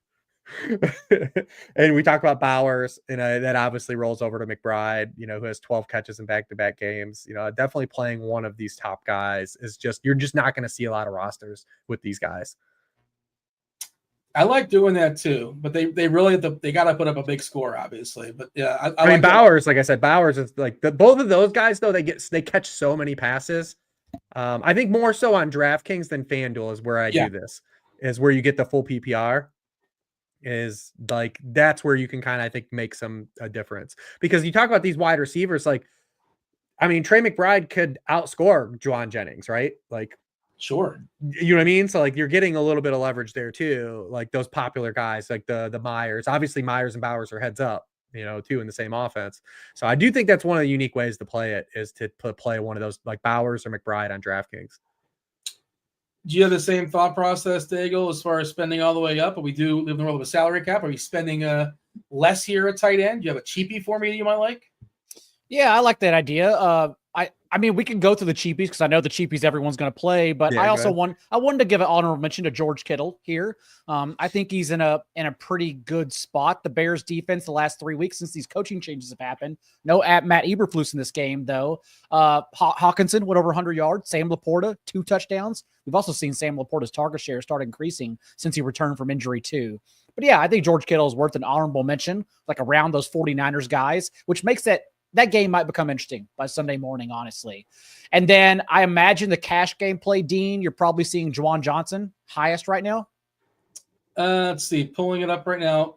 Surprisingly, 30% Cade Otton, which kind of he's kind of baked up a little bit. So Cade Otton, then McBride, then 25% Juwan Johnson, 19% Okungwu, which is the other cheapie, I suppose. He's 3K, right? I believe so. Yes. Levis doubles. Hey man, you can do worse. I think you can do worse. What a wild slate. What an I think incredible it's fun. slate. It's fun, man. Because we think about how many players we've talked about. That's what someone in the chat said. You've talked about every quarterback on the slate. Yeah, I was like, yeah, because they're all the same. They're all the same dude. Because that's why we talk about Josh Allen. Like we might look back and be like, dude, I just played Josh Allen. He's the only quarterback that scored 30. Daigle, do you like Juwan Johnson or Okungwu? Or it's just like I just kind of figured that's what everyone was going to play. I mean, dude, Taysom Hill leaves so much on the table. Now, I don't think it's the game script where we're going to get everyone there anyways against this miserable Giants defense. For all the things Rich mentioned as well, getting the offensive line healthy. I wrote that up in the establish the run matchups too. They probably will lean more into Kamara, Kendry Miller, become more of a run-heavy offense since Taysom was doing so much. I mean, he had 17 and 10 touches the last 2 weeks. And that's 10 touches in a game he got injured in halfway through. So their offensive identity could just change overall as well. We don't know what they're going to look like, but Juwan matched the team high with 7 targets. We've now seen in the 4 starts in place of Taysom Hill and Hill's last 4 games where he's missed, Juwan has run around on 70% of dropbacks. So sure, I don't hate Juwan. Calcaterra, no, right? No on Calcaterra. The same problem that we talked about. Like, we can't even get targets or AJ Brown. Yeah, just want to make sure. We can't get AJ Brown the ball. I mean, Calcaterra would, if you get a full game of passing, I mean, he had over 50 yards in 2 of those games. Target share was actually pretty decent in those games. It's just they didn't throw the football in the second half. One other note on Juwan Johnson is that Foster Moreau actually is second among all NFL tight ends in team share of end zone targets. So like you might play Juwan Johnson and then live like a one because you can't really play Moreau because if he doesn't score touch, he's not doing anything else. But it's like you're gonna play Juwan Johnson, and then Foss Moreau's gonna score and you're gonna be like, damn. And dude, for the Panthers guys, or I guess for the Eagles guys too, getting their offense there outside of Saquon. I mean, this Eagles defense, you just don't mess with them at any aspect of the game. They're first in EPA out of their bye. They're the only defense allowing under 6 yards per attempt since that time. They're allowing only 5.5. Like, this is a hell spot for Bryce Young and everyone. Chuba Hubbard, you can't even get there because the Eagles have been incredible against running backs out of their bye too, just 22nd and yards per carry. Hubbard also now splitting touches apparently with Jonathan Brooks, who got the 2 goal line carries over Hubbard last week and all 3 running back targets. So it's a bad spot for everyone. And I think we're expecting Sanders back for Carolina as well. I think, right? The tight end. So Treble was fine last week, but he was good. They've used the tight end. I mean, Canales has used it this year. I mean, both those. When one of the guys been available, they've been pretty solid. Yeah. But what are you going to do, man? I mean, it's the Eagles. Like, you're going to play a guy on the road that's a 13-point dog against literally the team playing arguably the best football in the NFL right now. Like, this is a team, the Eagles, that just last week said, we're going to run the most zone we've run all year because I bet we could stop Derrick Henry with 4 guys. And they were right. Like, they stopped Derrick Henry. Lamar Jackson was pressured on. They pressured Lamar Jackson on 55% of his dropbacks last week. Everyone stats the box. The Eagles said we don't need to. Like, that's how good they are. Were you guys surprised the Eagles just like kicked the Baltimore's ass? No, because we've seen Baltimore have a couple like games where they've kind of, just like the Browns game, like they just haven't quite been themselves. The Steelers game a few weeks prior, so it's like it existed. If we get this Eagles Chiefs rematch again, the Chiefs still got to get there. It's still their title until they say so. But the Eagles, man, are just a monster because they don't have weaknesses. They may be league average in some spots, but they have no weaknesses at all. They can beat you however they want to. Eagles Lions is going to be a fist fight for sure. Yeah. But even then, the Lions have Jared Goff. Like, that's the weakness. They're asking in the chat, Andy wants to any interest in double tight end builds. It's been kind of a thing. So I think if you're not playing 3 running backs this week, it's going to be tough, I think. Yeah, because again, you're comparing the tight ends to Garindo at 5,400 or cheaper on FanDuel. That's kind of the issue, is playing 2 tight ends. You're taking away from the cheap running backs, which we have this week. And if you're only playing 2 running backs, you're basically only playing 1 because everybody's playing Garindo. Everyone's playing Garindo. Everyone's playing Barkley. It's literally everyone's playing Barkley. So like those now you're playing like 5v5. It's gonna be who chooses Kamara, who chooses Bijan, who chooses Achane, who chooses Kyron Williams, Bucky Irving. I wonder if somebody would like put a rule in like cap like one of Barkley and Garindo, like for, they run their stuff for large tournaments, like millionaire stuff. I don't play in those streets. I don't like. I mean, Barkley's the guy you specifically for the slate need to just have like 100 and no touchdowns. See, GR Sauce in chat says going to run a group of only 1 Barkley and Garindo, and I like that idea if you're playing, a tournament that has like 40% for first place. If you're shooting for first, like sure. Yes, but like in the single entry streets with like 500 people or whatever. That's not. And I think that's where you excel as well, right, Rich? You don't like that, and that's my game. Yeah, that's my game. So. Yeah, I mean that's the guy you need to fail in large field though because of his salary and what you're not going to have. Like if you make a lineup without Saquon Barkley, you theoretically have Justin Jefferson or you've gone up at 2 other spots, right? Like you're not playing 2 mid-range players, you're playing now 2 higher price players. So that's where you need him to just have the 100 and 110 and 0 touchdowns or it's that type of game. Aren't you supposed to play AJ Brown? That I know you don't want to, but aren't you supposed to play? You aren't. Okay. Because we've seen it. We've seen this game happen already. Like we've seen it a couple of times, right? Like the Bengals game. Where was it? The games where Saquon he had a couple of them. But yeah, I mean, it was Bengals, Cowboys, and Cowboys. There was one blowout where he did have 171 and a couple touchdowns. That was the first one. I can't remember what game it was though.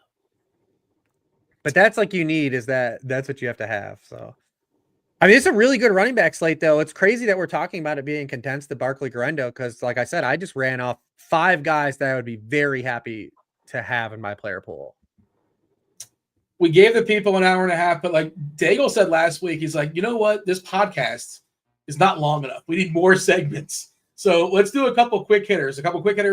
It's a Wednesday night. You reserve the change, the right to change your mind. But as we see things on a Wednesday, Daigle, you go first. Give me your favorite quarterback. Your favorite quarterback is all things considered, obviously, everything baked in. Gosh, I think I like the Bucs Raiders game quite a bit. I'm honing in on that early in the week. I like Aiden O'Connell, just how the slate's based, and we know the ceilings of Jacoby Myers, who's going to be in cash builds, and Brock Bowers. That game just unlocks a lot of things because you can play it so many different ways with the Bucs side too. So especially if Kate Otton's in cash game builds as well. So I think that's my favorite way to target this slate, and then I'll figure out how to work in Saquon and Alvin Kamara around that. Rich, same question. Your favorite quarterback, all things considered? I think it'd probably be Josh Allen. I just don't think I don't think I'm going to be able to get him in my pool. Yeah. I just feel like when you look at all these guys, man, they're just dudes. They're just dudes. I guess inversely, you only need Josh Allen to fail though, too. Just puts up like 22 points or whatever. Yeah. I think Darnold out of the top guys is probably my favorite. And I think that's by proxy of just really liking Jefferson, but give me your favorite running back not named Barkley or Gorindo. Kamara. Yeah. I should have made some more qualifiers. I'll say this. I do like the Kyron Williams shout a lot too. And then I don't see any reason to not play Bucky Irving if he logs full practices. Yeah, I still like, I mentioned Najee Harris. I still like Najee Harris for the game, what I perceive is going to be the game script, a letdown Brown spot. But Najee Harris is also like right there next to Gorindo. So I don't know if I'd have to treat it as a pivot or if I can play both. I haven't tinkered with it that much yet. Receiver, John? I want to say Calvin Ridley, but also everyone's going to play Calvin Ridley with Will Levis. I'm not going to go chalk. I'll go Juwan Jennings. You could have picked Mike Evans. You like that Tampa Bay Vegas game. He was right there. I thought you were going to continue that story. Yeah, but I wanted a cheaper guy that could help people build. Fair enough. Yeah, the people you got to find. It's not Bub Means. I'm pretty sure. I'm not going to say Bub Means. Oh. Rich. BTJ. Love it. Tight end. No, just give me your favorite stack, Rich, and however you want to interpret that as far as a game, as far as a mini. What's your favorite stack? I think Bowers Evans probably. Love it. You like that JSN one as well, right? JSN. I do like that one too. The JS. I think that's just like as one of a mix. But it's not one of my favorites. I just think that's a way to get a piece of that game. Like I don't want to ignore that game either. Yeah. I don't want to ignore Chicago, San Francisco. I think there's a lot that could shake out there. I don't know how to play it just yet. Like I mentioned Jennings, but you said DeAndre Swift, especially, without Roshan, we're going to get a goal line roll for Swift, maybe two. Also, everyone's playing Gorindo, so how else can we play it around Gorindo? Also, we didn't mention Keenan. Like the 49ers have been terrible against slot receivers. So like Keenan's got to be back on the board too. He should be comeback player of the year, like from 3 weeks ago, right? Like he was all the Bears. All the Bears are comeback player of the year. A 24 comeback player of the year for 2024. Yeah, I mean he was. We didn't mention Keenan. He's probably in play too. Maybe Daigle's right. That game just has a lot more going for it. Well, because you also know, like if those games hit their ceilings, like we know it's spread out. But also, it's the good players like we could be playing because those ceilings win weeks. Keenan Allen just had 2 touchdowns. I mean, George Kittle, Juwan Jennings, when they hit massive. I don't want to talk anybody out of it, but I thought it was interesting. Cardi's The Blitz, the game level factors, has that game to have the fewest plays as far as pace. It should be one of the slower games, Chicago, San Fran. Doesn't mean you can't play it, obviously, but just sort of throwing it out there. Did you give your favorite stack, John? I'm not sure if you did. If you did, my bad. Yeah, it's the Bucks Raiders on slots here. Again, O'Connell, Myers, Bowers, O'Connell, Myers. That also eliminates Kate Otton unless you're flexing 2 tight ends or tight end. And then you could always play Evans or Bucky because you're not playing the Raiders running backs in that stack too. All right. If everyone plays Levis, I'm just going to play Pollard though. Like, That's true too. No way. And we've seen now 3 of the past 4 weeks, right? Like quarterbacks against the Jaguars haven't gotten there. Stroud didn't get there. Darnold didn't get there. And there's another who they play the week before that. Didn't get there though. Like Goff's the only one that like absolutely decimated them the past month. But what's happened to Stroud? I know we're not talking about Houston, but like it's just so weird. Like is there something we can point to or no? Oh, it was Jordan Love that got hurt. He got hurt though. That doesn't really count. Yeah, it feels like Stroud, and then is that offensive line? Is that the issue? It's the offensive line. It's the offensive line. It's the play calling. I think a lot of it's Bobby Slowick, who I'm still thought was a fraud last year. There's a lot of things going on in Houston. All right, an hour 36 minutes of analysis for Week 14. We appreciate y'all hanging in, y'all listening. We're gonna talk about movies now for the rest of the podcast. If you don't want to listen, by all means, we understand. You should stick around. It's a good one. We're gonna talk about American Splendor. And we had one mission this week for the chat to everyone that's here out. We all said we can't let Rob win. That was the whole goal. Anyone else can win. We'll even do another Dean movie, whatever. But we can't let Rob win. Just bring him in now. Failed miserably. We were supposed to play defense. We should have joined forces, like Transformers or Voltron style. I don't know. Is it Voltron? I think it's Voltron. And it just yeah. And spoiler alert, he's going to give us a Friday the 13th movie because that's when Friday. Yeah. That's coming up. I think, is it Friday the 13th for the slate, or when is the 13th officially? Next week is Friday the 13th. Next week. So we'll review it. So technically, we were like, we'll review it, I guess. Yeah. Well, it's not TV. Maybe he's got a wild card for us.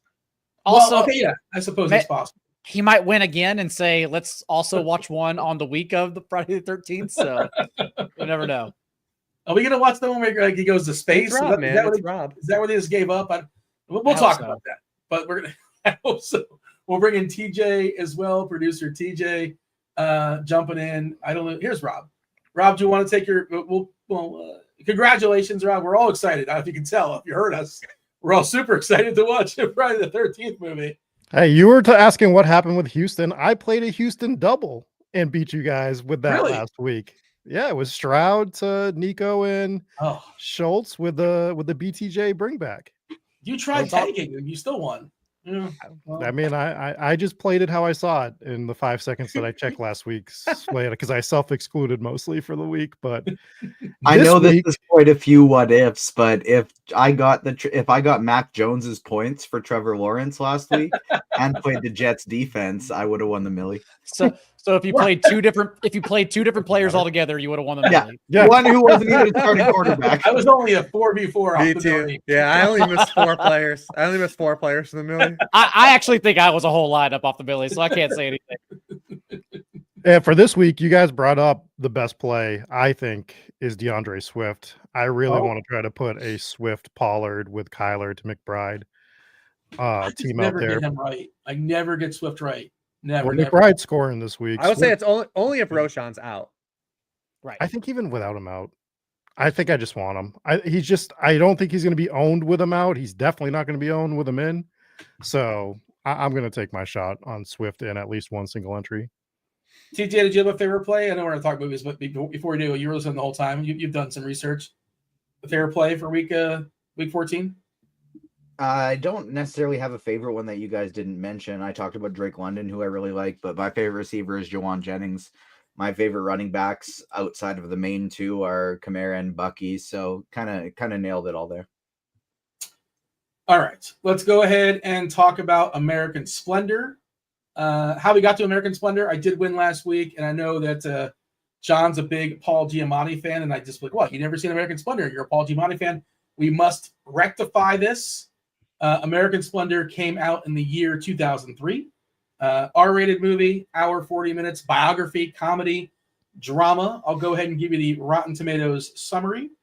Underground comic book writer Harvey Pekar, portrayed by Paul Giamatti, but also appearing as himself, is the subject of an inventive biopic. Much of the film focuses on the eccentric Pekar's day-to-day life in Cleveland, particularly his relationship with his wife, Joyce, played by Hope Davis.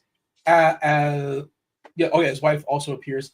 As Pekar's musings are brought to the screen in his unique and engaging production, the movie playfully incorporates comic book-like panels. All right. So I want to go to Daigle first. I got to get Daigle's reaction first on American Splendor. On the Paul Giamatti scale, were we excited? Did he please you? I know you're more of a sideways guy, and that probably sets the that's probably where it starts, and then we kind of work our way down from there. But your takeaway from American Splendor. I wish you wouldn't have started with me because I feel like I'm going to be slightly negative since you picked this for me. I just feel as if Harvey's life was a little bit boring. Like the way this movie was made, I think is cool. It's artistic, but I don't think much exciting really happened to it. Like he was in a weird marriage, right? And that's kind of what this movie encapsulates, is being in an odd marriage. But beyond that, don't you feel like you were bored for like an hour of it? Like I kept watching it trying to be captured. Maybe I was looking for something like Sideways. I was looking for funny lines, but it's not like that. It's a biopic of someone who really went through this and all their life. And he is an interesting character. Like he has an interesting personality, but I feel like all the things that happened leading up to it didn't really capture me personally. And so the movie basically let me down. I was more interested in the clips we were sending each other about his Letterman performances as opposed to like this film, unfortunately. But isn't that kind of like, his life is mundane. That's what his comics are about, the mundane. So maybe that was intentional in some way, not to bore the audience, but I hear what you're saying. I get the point. Rich, you've seen this before. I think you're the only one that's seen it before. I'm pretty sure it's just me and you. Is it how you remember? I feel like Rich has seen the last 12 movies we've done. We got to really make sure Rich hasn't seen. We saw we've seen a lot this year that I haven't seen this year.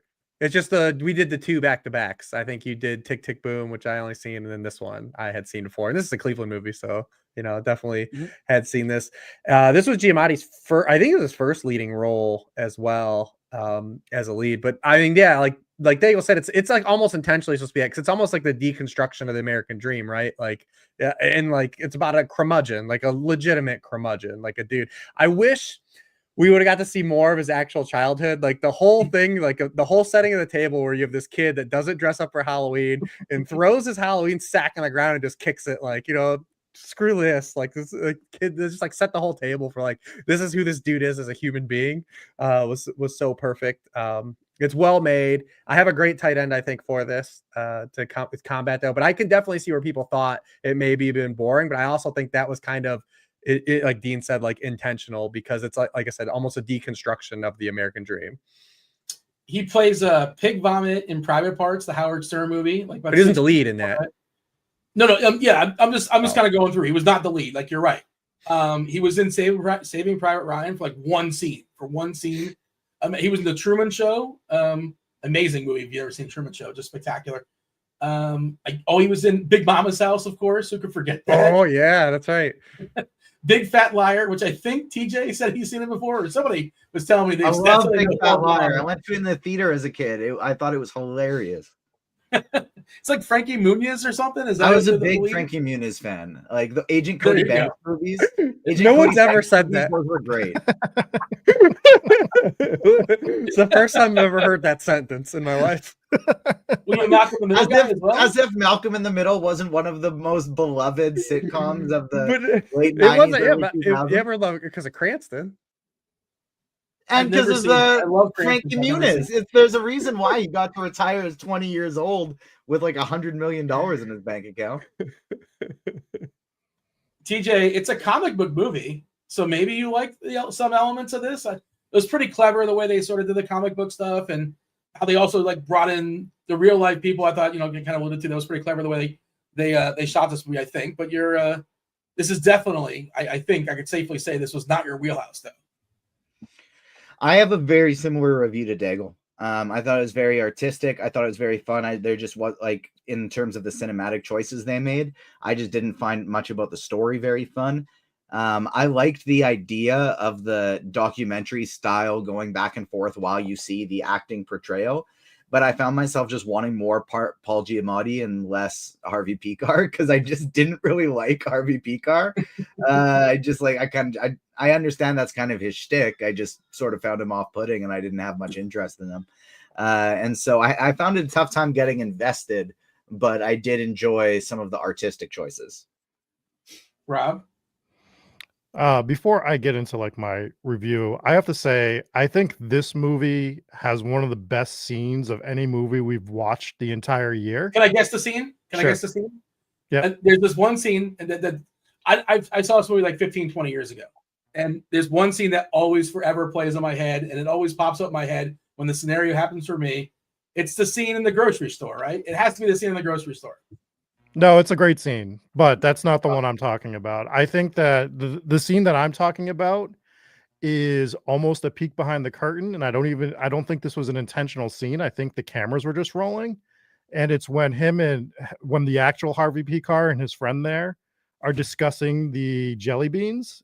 Yes, and there. Now, if you're watching that scene closely, you see Paul Giamatti sitting in the background, and this is a master at work. Yeah, he's watching and he's sort of laughing along, but he is studying this interaction to use in the future. And it's just this small scene. And I don't know, that scene stuck out to me more than any other scene in this movie. Was watching the weirdness that unfolded. It showed their actual friendship, who these two people were, but it also showed Paul Giamatti, the master, who is, I think he's a great actor, is using that scene to fuel future scenes that he's filming, while the other guy playing the other character is not paying attention at all. And I'm not saying that makes him a bad actor or anything. I'm just saying this is the little details, right? When you're doing something so well, I thought this really showcased that.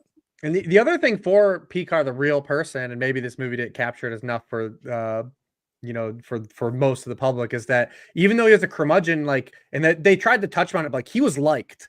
Like he was legitimately liked by multiple people. Like he wasn't like this guy that was just so off-putting and people were like, I don't want to be around him. Like he was fascinating and people wanted to talk to him and conversate with him and have him around.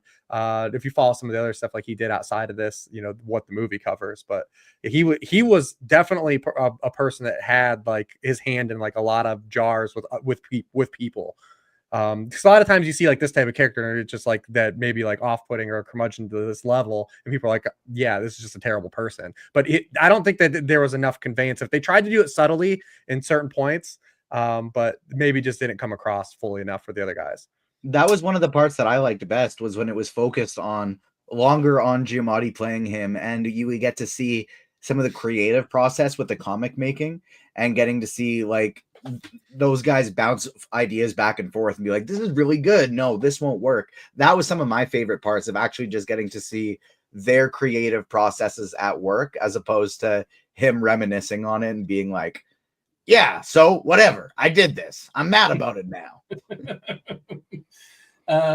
This is like another question, like beyond sort of the movie, but I was sort of thinking about like Mount Rushmore of like curmudgeon actors. Like Paul Giamatti's the one, right? If you think of who's the best curmudgeon actor, like if you want to see Larry David, like I think works, right? Kind of a curmudgeon. Brian Cox. Well, that's pretty good. I would think Harrison Ford, specifically in Shrinking, plays a very good curmudgeon. If you've been watching that show on Apple, I mean, he plays I haven't watched today's episode yet, but I just caught up on the season yesterday. I'm not caught up. I watched season 1. I don't know if he comes I don't know if he's like a happy-go-lucky guy in season 2. I'm guessing he's not, but I don't know. I just love that show so much. It's so well written. And he plays a pretty good curmudgeon in the Star Wars Force Awakens. Yeah, in real life too. Yeah, that's what I mean. Yeah. That's what makes Harrison Ford such a good curmudgeon, is how Harrison Ford is in real life. He's the most lovable curmudgeon in Hollywood history. That is a good one. Jack Nicholson, as good as it gets. I thought he was a really good curmudgeon. Oh yeah. I don't know, just Red Foreman, that 70s show. I don't know. I was trying to figure out like who else would be in that conversation. But if you're making a movie starring a curmudgeon, like your first call is Paul Giamatti, right? I think it's Paul Giamatti, your first call. I think so. Rob, you didn't give your take as far as the movie. You just said you want to talk about that one that one scene. I like that. That's a good point, though. I loved watching that too, because you could tell Giamatti was getting a kick out of watching that conversation. Exactly. And you could tell it's something he was going to use in the future. This movie hit me a little bit different than everybody else, and understandably so. I have a lot, like, I understand all the points that were brought up. I'm not arguing against them, but it hit me differently because you're watching this guy who creates something that's sort of beloved by everybody. He's going on David Letterman, right? And this movie ends with him retiring from his day job. So throughout this entire process of creating something that thousands of people, probably hundreds of thousands of people know, right? Like he's overly theoretically successful making this comic, but yet he's still going to work day to day.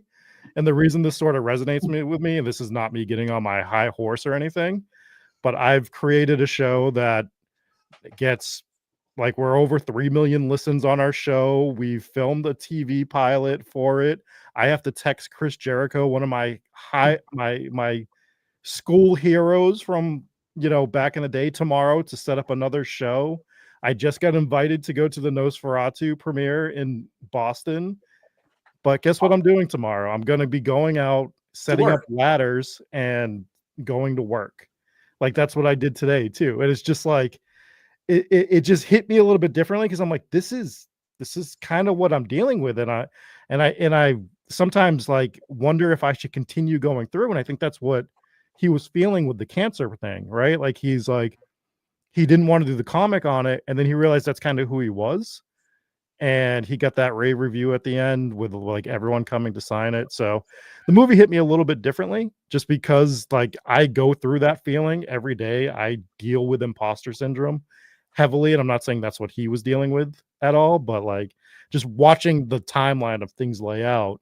And it's like, man, this is really, really reminiscent to what I'm going through, other than my house is clean because I cannot stand a dirty house. I feel that aspect for sure. And even if not like on the imposter syndrome aspect of, I've had so many things pop up with Agents of Fandom where you talk to certain people about it, or, you know, for myself, the most exciting part is the red carpets and the early screenings and the interviews with the actors and the people who make it. And then you have a conversation with someone else, or you kind of actually sit back and look at how much work you're putting into it and what's coming back.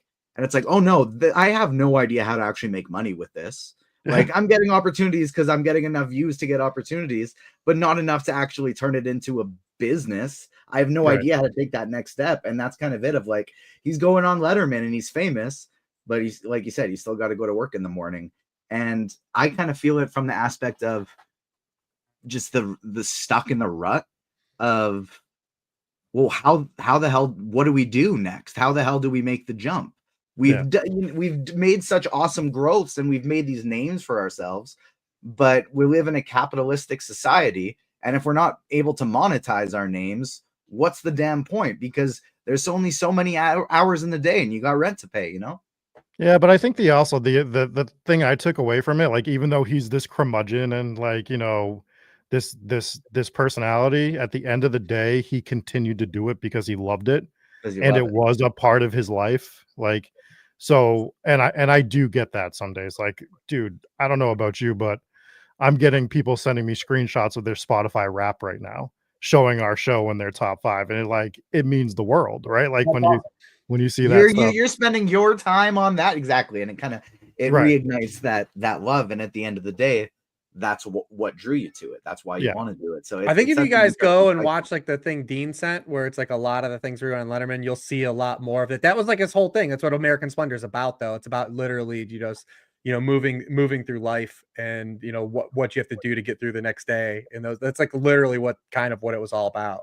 Yeah. And his whole, that's like the whole thing. That's what his whole thing's about. There's like times too where he's on the letter, where he goes to the letter, he's like, "Nah, I'm here to make money. Like, I'm only here because of the, trying to get money." Right. Fair. Everything was, it was transactional. Yeah, I wasn't sure if it was from the movie or not, or is it from the clips that we were watching. I went down the YouTube rabbit hole, but yeah, like Letterman even says, like, "Why are you still working a day job?" Even again, I don't know if this was the movie or not, but he's like, "Why are you?" And he thought it was like a bit. He's like, no, Dave, I can't make a living off this. There was 1 year where I just broke even. That was good, where I broke even off the comic book. They used the actual clip. That's other was cool too, is they used when he went on Letterman, he left the green room and then it went to the actual. That was clever. The actual interviews. Dean, what's your take? You haven't given us your opinion of the movie. I love this movie. Yeah, I love Paul Giamatti. I think it's so well done. It is a little slow in the beginning. Like, it takes you a second to kind of like, they got to set the movie up. I love the Letterman stuff. Again, the scene where he goes to the, and again, it's so, it's a nothing thing. It's like that, but that's the whole kind of sort of point. But like when he's in the grocery store. And they show him shopping, picking out cans, taking the time meticulously. Okay, I want this one and I want that one. And he's ready to check out and he's deciding, and we've all been there. Okay, which lane do we pick? And he's trying to figure it out and he gets behind the wrong one. And he's like, oh, why'd I get behind the old lady? And she's complaining about prices and coupons. And I just love when he gets so upset. Like he put on pants, he left the house, he bought all the products he wants, he put them on his cart, he spent all his time. He got so frustrated by this lady that he just threw his cart and left. He's right there. He can just check out. Just wait a minute, relax. And I just love that. I don't know why. I've never done that before. I wouldn't be so bold, and I think it's counterproductive and not practical. But one day I want to do that. But I've never had. But we've all kind of been there, I think, right, Rob? Like we've all picked the wrong lane, and if not in the grocery store. Oh, buddy, don't even get me started on grocery stores because I have anxiety in certain places, and the number one place is the grocery store. Okay. So I've actually just left shopping carts in the middle of the grocery store and walked out because I can't handle it. Because there's no law. There's lawlessness in the grocery store. It is insanity. I was just now that I'm into this, I was in the ice cream aisle one day. The only one there. There's a tumbleweed blowing down the aisle, for Christ's sakes. It's just me. Yeah. And then this old lady rolls down and she's coming down the aisleway. And I step back to let her through. And I'm looking at one case clearly. Yeah. She puts her shopping cart in front of that one case and walks away. Yeah. And walks away. It just for no reason. It literally. Can you now move it? What are the bylaws? Yeah. It's just there are no bylaws. It's lawless. Yeah, if it's lawless, it's insane. I hate it. I hate the grocery store so much. That started out like so heartfelt, and I was like, damn, that's a tough place to experience that. It's just the funniest story ever of the wild west. That is the grocery store. The biggest grocery store hack is working from home. Now I just go during the day and no one's there. Yeah, or you go super late at night. There's the two. It's the two that you do. And it's like, because when when I used to work the regular 9 to 5 before all this, it's like, you go grocery shopping on the weekend when everyone else is. It's like, this is the worst experience ever.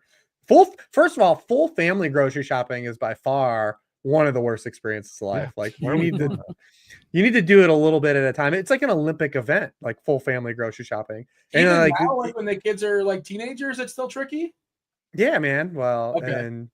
And then you're just trying to bring in like every bag, like because you don't try to like do it like optimally where you take like 2 bags at a time or something. You're literally just trying to grab as many bags as you can and get 8 bags on each arm. It should be an Olympic event. How many grocery bags can you carry? Like it should just be a mix of grocery bags. Like how many can you grab at one time? We all do that thing, right? Where we have one to trip, no matter how big the grocery load is, it's getting one trip inside. Yeah. What is it about? Like we can't make 2 trips. Like why can't I just like take 5 bags and then 5 bags? It's so strange. It's a challenge. I would rather my fingers turn just like white with pain from no blood going into them and just feel like they're about to snap off as long as I can get it in that. And I always forget something. I come back, my wife will be like, "Did you get the thing?" I'm like, "No, I didn't get the thing. I didn't get the thing." when I lived in Australia, I didn't have a car and I still kind of putter everywhere, but there I would walk like a mile to the closest grocery store and I'd bring just a couple bags and I would think, okay, I only need a couple things. Of course, you always leave with more.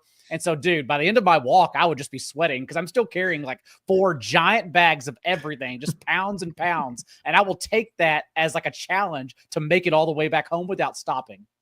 Did you have to make edits and decisions based upon I have to carry this? Like there's some things like I want this, but there's no way I'm going to carry this. Yes, absolutely. I'd have to buy like less sometimes because I knew it wouldn't fit in the bags or like maybe I just couldn't make it. Absolutely. Yeah. All right. Anything else we want to touch on as far as the Letterman stuff was like the best stuff, right? And the courting. I love the courting of his wife, which was spectacular. Courting is probably the wrong word. The whole thing is wild. Like pre-internet, writing letters to somebody, and like immediately, like this is like it's a wild experience. Like you were gonna get murdered. In the 80s, like that is adventurous. I was gonna clean up, but I figure why give you some sort of false illusion. This whatever. Was this movie true to Cleveland, Rich? How true was this to Cleveland? Did it feel? It was good. You felt it, man. It was. You felt it. How like cold, the industrial, like cold, like because it was that whole intro and it's great. Like him just walking in the cold. Have I told you guys the one thing that takes me out of movies a little bit? Like I've made it a point to not let it bother me anymore, but they did it really heavily in the beginning of this movie, is because I know too much about like aerial cable lines and telephone poles that I'm just sitting there looking at the fiber lines that just definitely weren't there in 1980 and stuff like that. And the newer transformers for the electric company. I'm just like, I'm just not going to let it bother me. I'm just going to let it not be a thing. We got anything else as far as American Splendor, or shall we play the old Rotten Tomatoes and IMDb game? That's what we're doing. We're going IMDb first. Rich, set the benchmark here for IMDb. 1 through 10. IMDb American Splendor score is what? This, I believe, got an Oscar nod. Man, I didn't know that. I'll say 7.6. Nominated for 1 Oscar, 31 wins, and 50 nominations in total. Because the wife, I forget her real name. She's a good actress though, but she won, I believe, a Golden Globe. Is it Hope Davis? I think it's Hope. Yes, Davis. Hope Davis. There you go. It is a really well acted movie. Yeah. But the nerd angle, like that guy really, back in the day, like when MTV used to go like on Spring Break, that guy made an appearance on Spring Break. It's just such a weird sort of tie-in. And I love the whole Revenge of the Nerds angle. Like, well, you have to remember, if people are reading this comic book and it gets popular, like the people, their characters, the real people. Yeah. Like they're not made up; they're real people. So, like, you have your favorite character. You're like, I'm a Toby. I love Toby. You know, like he becomes a thing. He becomes a thing because of the popularity of the comic book. Sorry, Rich, did you put a score on it? If you did, I missed it. I said 7.6. Okay, John. It's artsy. It's got to be high. I'll go above. I'll go 7.8. 7.6, 7.8. Rob. I'm going 7.3. TJ. 7.4. 7.4 was right there, and that is the winner. Oh wow! It just left it for you. It was sitting right there. Middle it. Basically middle it. Rotten Tomatoes, give me both. TJ, you're going first. Give me both. Give me the critics, 186 critics, and we have 25,000 people, everyday people, gave this a score as well. Give me the critics and give me the audience. I watched this on Crave, which is our version of Max in Canada, and it unfortunately has the Rotten Tomato score there. So I saw the critics one, but I will go 86 for audience. Rob? Critics are going to be higher than the audience on this one for sure. I'm going to go 94 for critics, and I'm going to go 80 for audience, which I feel like might actually be too high, but that's what I'm going to do. John? Yeah, Rob took my lane. Definitely going to be high for critics again. I'll go 92. And then fans. Did someone take 89 yet? No. I'm going to go 89. Rich. Yeah, I think like 95 critics, and I was thinking like 80, so I'll say 81. Rob binked it. Critics, right? Rob binked the critics 94, and TJ binked both. TJ got 86% from the audience. He hit both because he got the IMDb, and people are going to start saying, "Is there some sort of shenanigans going on behind the scenes here, TJ?" But you were admitted to the shenanigans, so I didn't guess on the one. That'd be super clever. To be fair, that'd be super clever to just volunteer that up. There you go. Just to make sure you get 2 out of 3. Yeah. You guys are getting too good at this. All right, we got to put a score on it. TJ, you've had all week. Did you have a superhero? Do you need a minute to come up with a superhero? Should I give you a second? Is that the first time we binked every one, by the way? I think it is. Has to be, at least this year. Yeah, it's crazy. Sorry. It's a comic book character, not a superhero. So this one was pretty easy. This one was a Harvey P. car. It was a very artistic idea, very unique style of movie that I think warranted the award consideration that it got. I also don't think the style will be for everyone. And so I think this is a Harvey P. car. That's a good call. Can't disagree. Rob, 1 through 5? 3.8 out of 5. 3.8. That's a solid number. Daigle, we have a wrestler.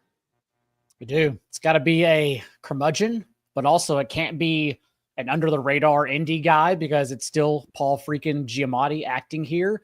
And someone, even giving the Letterman clips since he was laughing with Harvey Pekar, someone who was also liked, but doesn't necessarily reach his whole potential. So I am going to go with the man who, during SmackDown's greatest era, not the Rock and Stone Cold era, there was an era afterwards, the first time they entered the draft, and SmackDown drafted Alexa Bliss, Dean Ambrose, so many other guys, and it was a cast of like 18 wrestlers, and they put up the greatest season of wrestling ever that no one ever remembers, with Ambrose and AJ Styles eventually fighting for the title. In that time, the man who eventually won the title was Jinder Mahal. And so I am going with the man who was still liked by many, but the sheen was far more, they were convincing backstage than it was on the surface. So I am going Jinder Mahal as this movie. One of the biggest mistakes they ever made was putting the title on Jinder Mahal. In my opinion. Go ahead, Dean. Oh, does that mean that you didn't really like this movie? I didn't really care for it personally. Okay, that's fine. I get it. I definitely get it, but I don't think it's necessarily for me. I thought it doesn't make sense, I guess, but I was thinking, and I don't know, I'm stealing Rob's bit now. I'm trying to pick what wrestler and show you should have picked. But Jerry Lawler was also famously on Letterman, so that's what I was. Yeah, but I would give her that. I would give her that. You just also from Cleveland, right? Oh, okay. I would make more connections. Is he? Isn't he from Memphis? Yeah, I think he's from somewhere in the South. Rich, you teased it. You said you have a good tight end for us. What do you got? Yeah, I mean, I think this movie is extremely well made. Is it mundane at times? Yeah, I think that's also intentional what it is. So maybe a lot of people don't get that much excitement for it. But there's only one tight end that I think falls under that criteria, and it's Zach Ertz. Oh, wow. That's a really good one. Fair. Nobody ever, just not sexy at all, but kind of sort of somewhat gets the job done. I like it. That works. All right. That is American Splendor in the books. Rob, we're turning it over to you. It's been teased. You won. Yeah.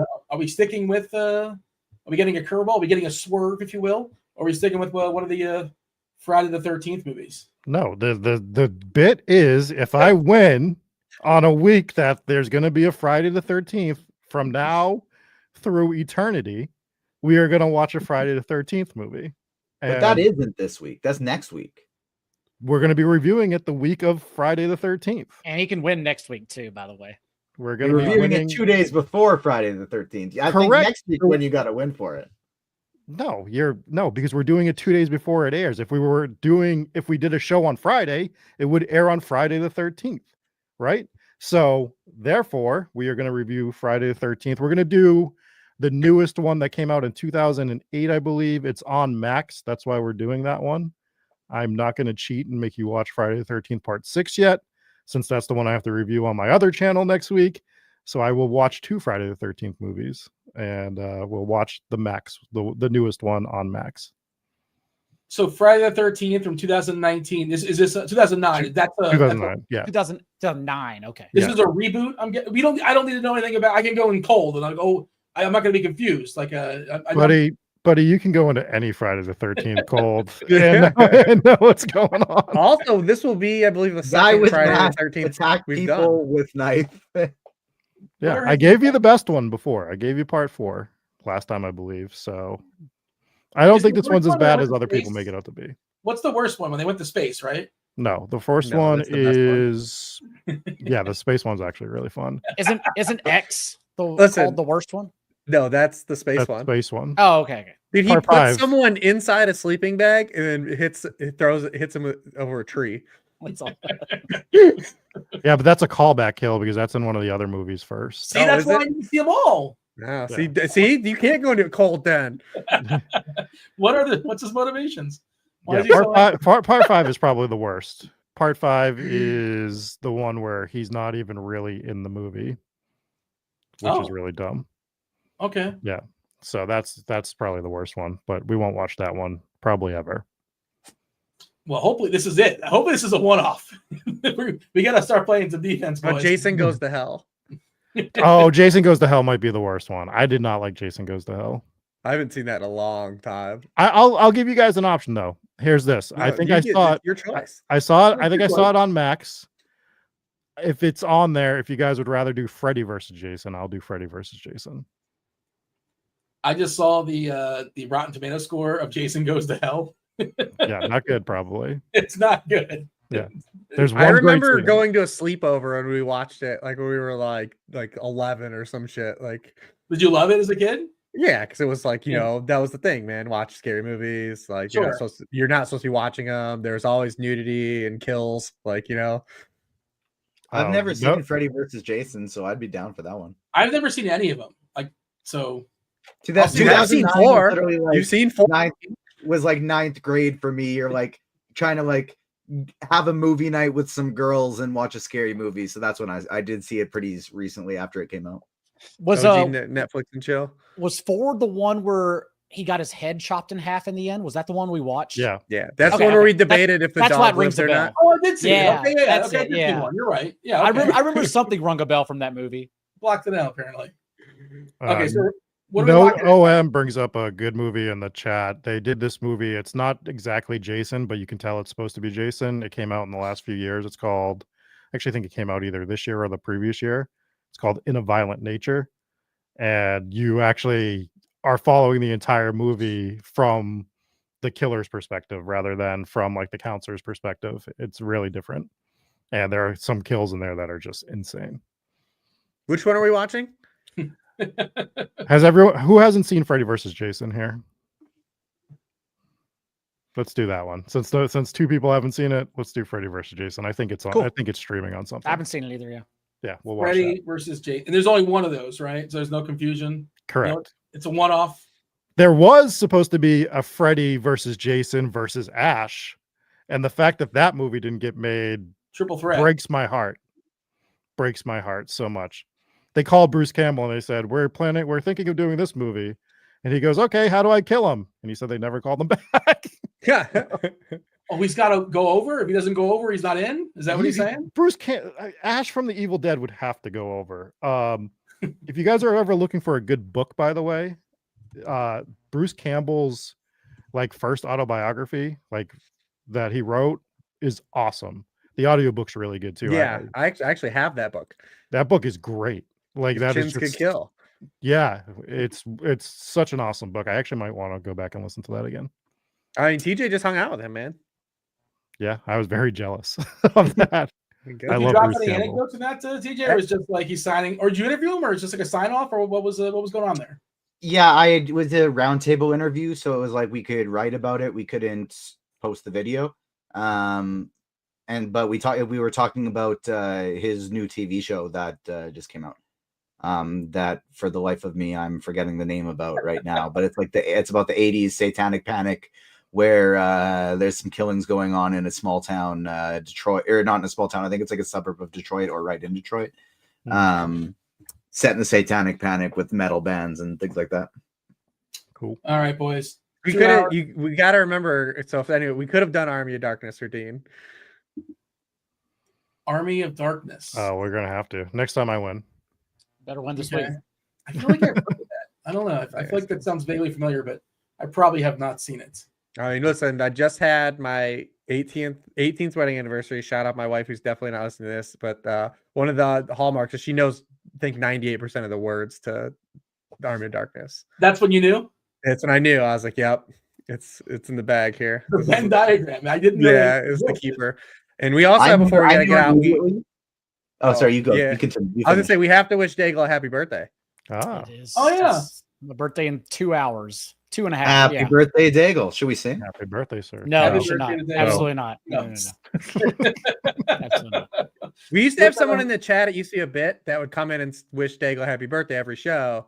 And that person, I guess, has not. I think it was Mangone. Mangone would do it. Was it? Yeah. So. All the way back to the Crane days, and then afterwards when Dean took over. Yeah, Mangone would come in every single week. and wish me a happy B-Day. But here we have Serotonin Cowboy doing it instead. Serotonin, by the way, who only shows up for the movie segment, doesn't ever appear. I love that. He literally doesn't watch the football segment, but shows up for the movie on time, Smart an man. hour and a half in every single week. All right. 2 hours, 15 minutes. And then Rich's son from the other room is telling me happy birthday too. Shout out to Braden. All right. Let's get out of here. Rich Hribar. You guys know Rich Hribar. He's from Sharp Football Analysis. We have John Daigle, Establish the Run, Season Long Streets, Isaac Arendo questions. Send them your way. One injury away. TJ's Words, RotoGrinders. Aiden's a fandom. Of course, Rob from Hometown Ghost Stories. Let's get the 4 million downloads. 4 million. 4 million. We're on the road to 4 million, of course, from Spike Week as well. I was Dean. Go win something this week. We're out of here. Oh,